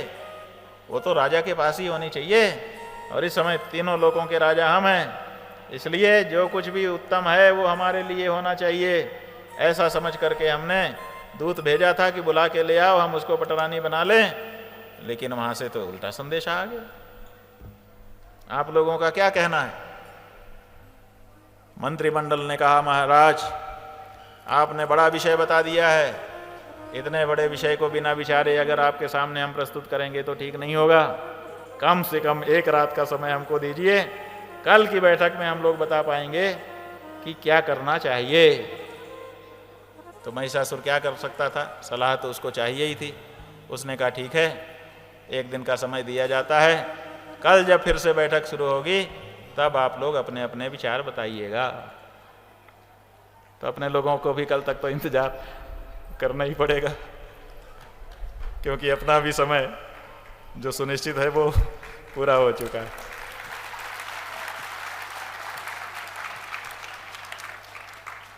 शिव शिव शंभो हर हर महादेव, शंभो हर हर महादेव, शिव शिव शंभो हर हर महादेव, शिव शिव शंभो हर हर महादेव, शिव शिव शंभो हर हर महादेव, शिव शिव शंभो हर हर महादेव, शिव शिव शंभो हर हर महादेव, शिव शिव शंभो हर हर महादेव, शिव शिव शंभो हर हर महादेव, शिव शिव शंभो हर हर महादेव, हर हर महादेव।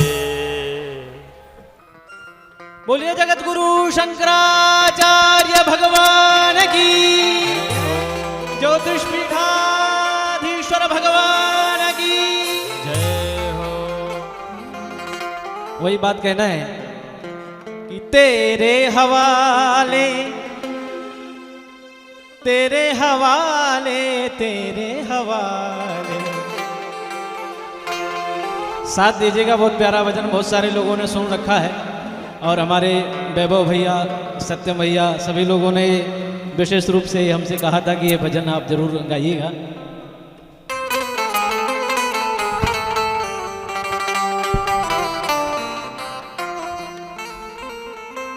कि तेरे हवाले, तेरे हवाले, तेरे हवाले।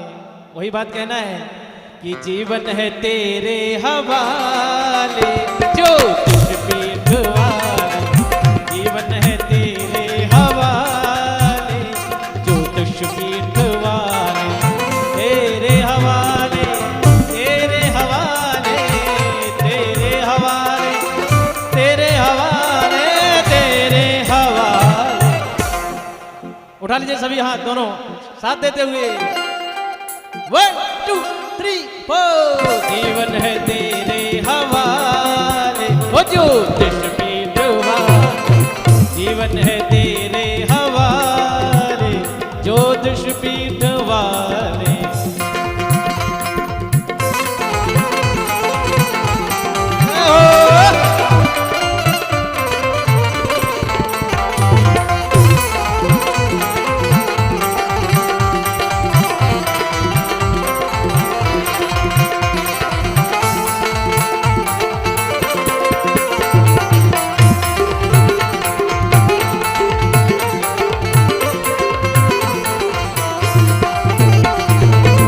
डगमग है इस जीवन की नैया, डगमग है इस जीवन की नैया।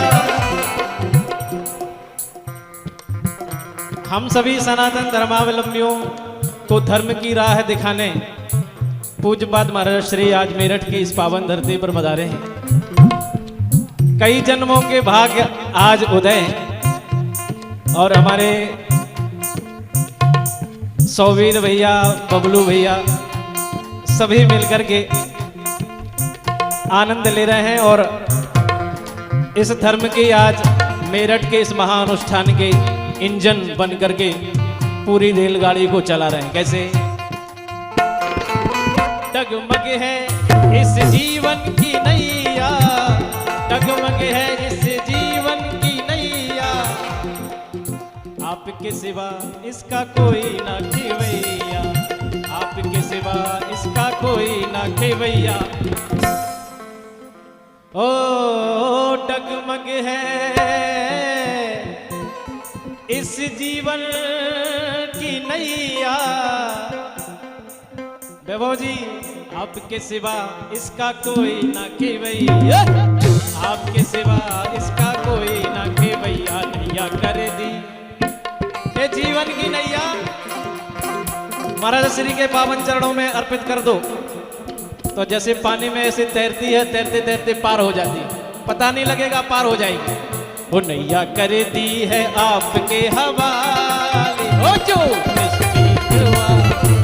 जीवन है तेरे हवाले, जो दुष्पीठ वाले।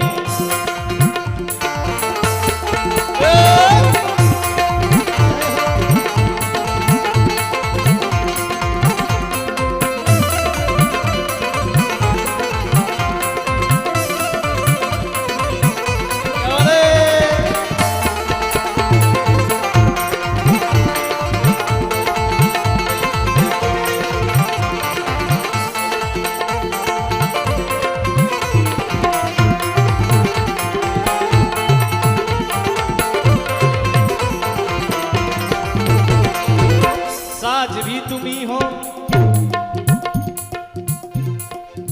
ए भजन राग यमन, संगीत शास्त्र में अनेक राग हैं और जो भजन गाया जा रहा है सुर लय ताल सब वहीं से मिल रहे हैं।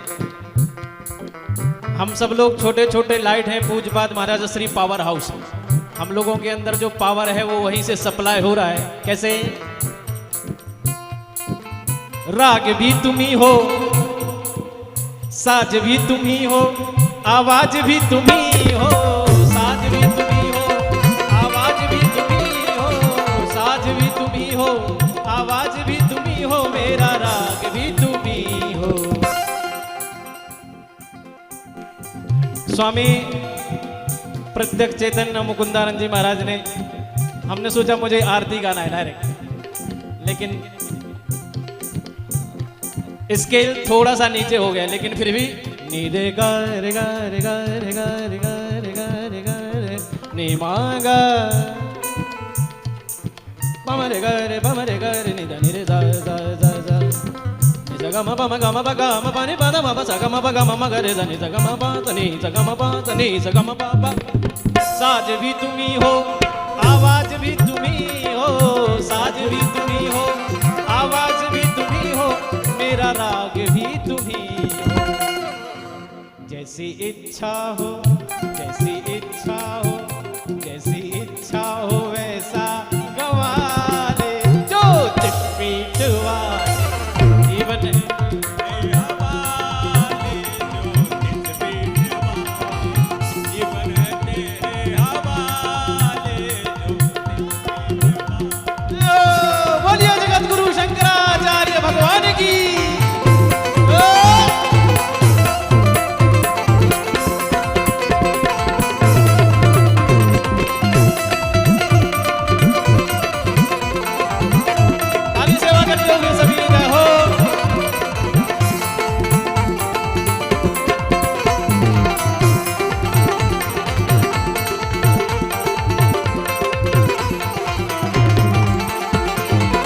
मेरठ की धरती, अंतिम बात और अपनी बात।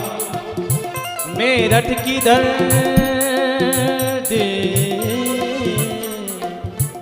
आज मेरठ का ये जो शोभापुर योगीपुरम जो क्षेत्र है ये तीर्थ बन गया है। स्वयं शिवजी शंकर भगवान हम सबके समक्ष विराजमान है। आहा, मेरठ की धरती हो गई है पावन, मेरठ की धरती हो गई है पावन, दर्शन महाराज जी का मिला है सुहावन, दर्शन महाराज जी का मिला है सुहावन, दर्शन महाराज जी का मिला है सुहावन। ये अंतिम पंक्तियां हैं, इसलिए सभी लोग जिनकी भावना महाराज श्री से जुड़ी उठा लीजिए दोनों हाथ। मुझे अपनी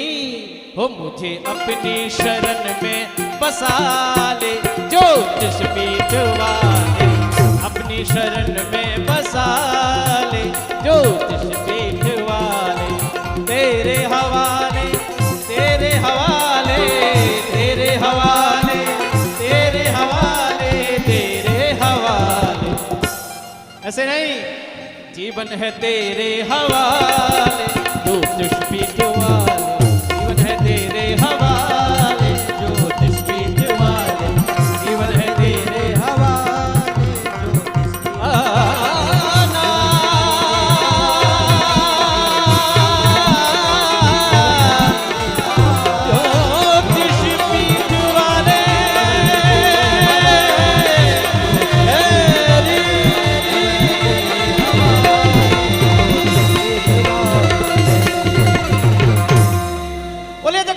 शंकराचार्य भगवान की, ज्योतिष पीठाधीश्वर भगवान की आरती। अम्बे तू है जगदम्बे काली, जय दुर्गे खप्पर वाली, तेरे ही गुण गाए भारती। ओ मैया हम सब उतारे तेरी आरती। अम्बे तू है जगदम्बे काली, जय दुर्गे खप्पर वाली, तेरे ही गुण गाए भारती। ओ मैया हम सब उतारे तेरी आरती।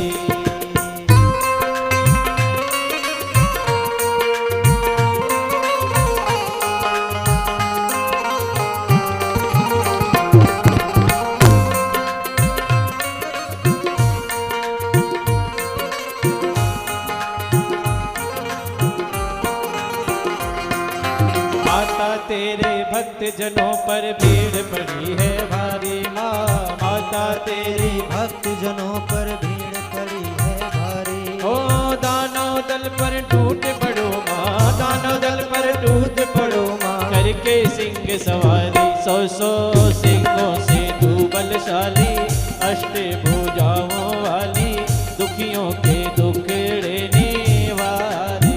ओ मैया हम सब उतारे तेरी आरती। अम्बे तू है जगदम्बे काली, जय दुर्गे खप्पर वाली, तेरे ही गुण गाए भारती। हो मैया हम सब उतारे तेरी आरती।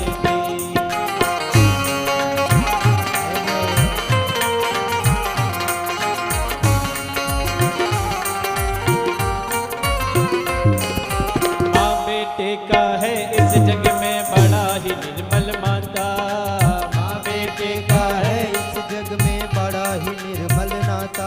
ओ पूत कपूत सुने हैं वरना, पूत कपूत सुने हैं वरना, माता सुने को माता, सब पर करुणा दर्शाने वाली, अमृत बरसाने वाली, दुखियों के दुख डोने वारती। ओ मैया हम सब उतारे तेरी आरती।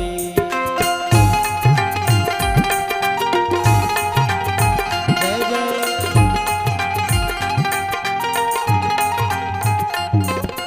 नहीं मांगते धन और दौलत, ना चांदी ना सोना, नहीं मांगते धन और दौलत, ना चांदी ना सोना। ओ हम तो मांगे माँ तेरे मन में, हम तो मांगे माँ तेरे मन में एक छोटा सा कोना, सबकी बिगड़ी बनाने वाली, लाज बचाने वाली, सतियों के सत्य को सवारती। ओ मैया हम सब उतारे तेरी आरती। अम्बे तू है जगदम्बे काली, जय दुर्गे खप्पर वाली,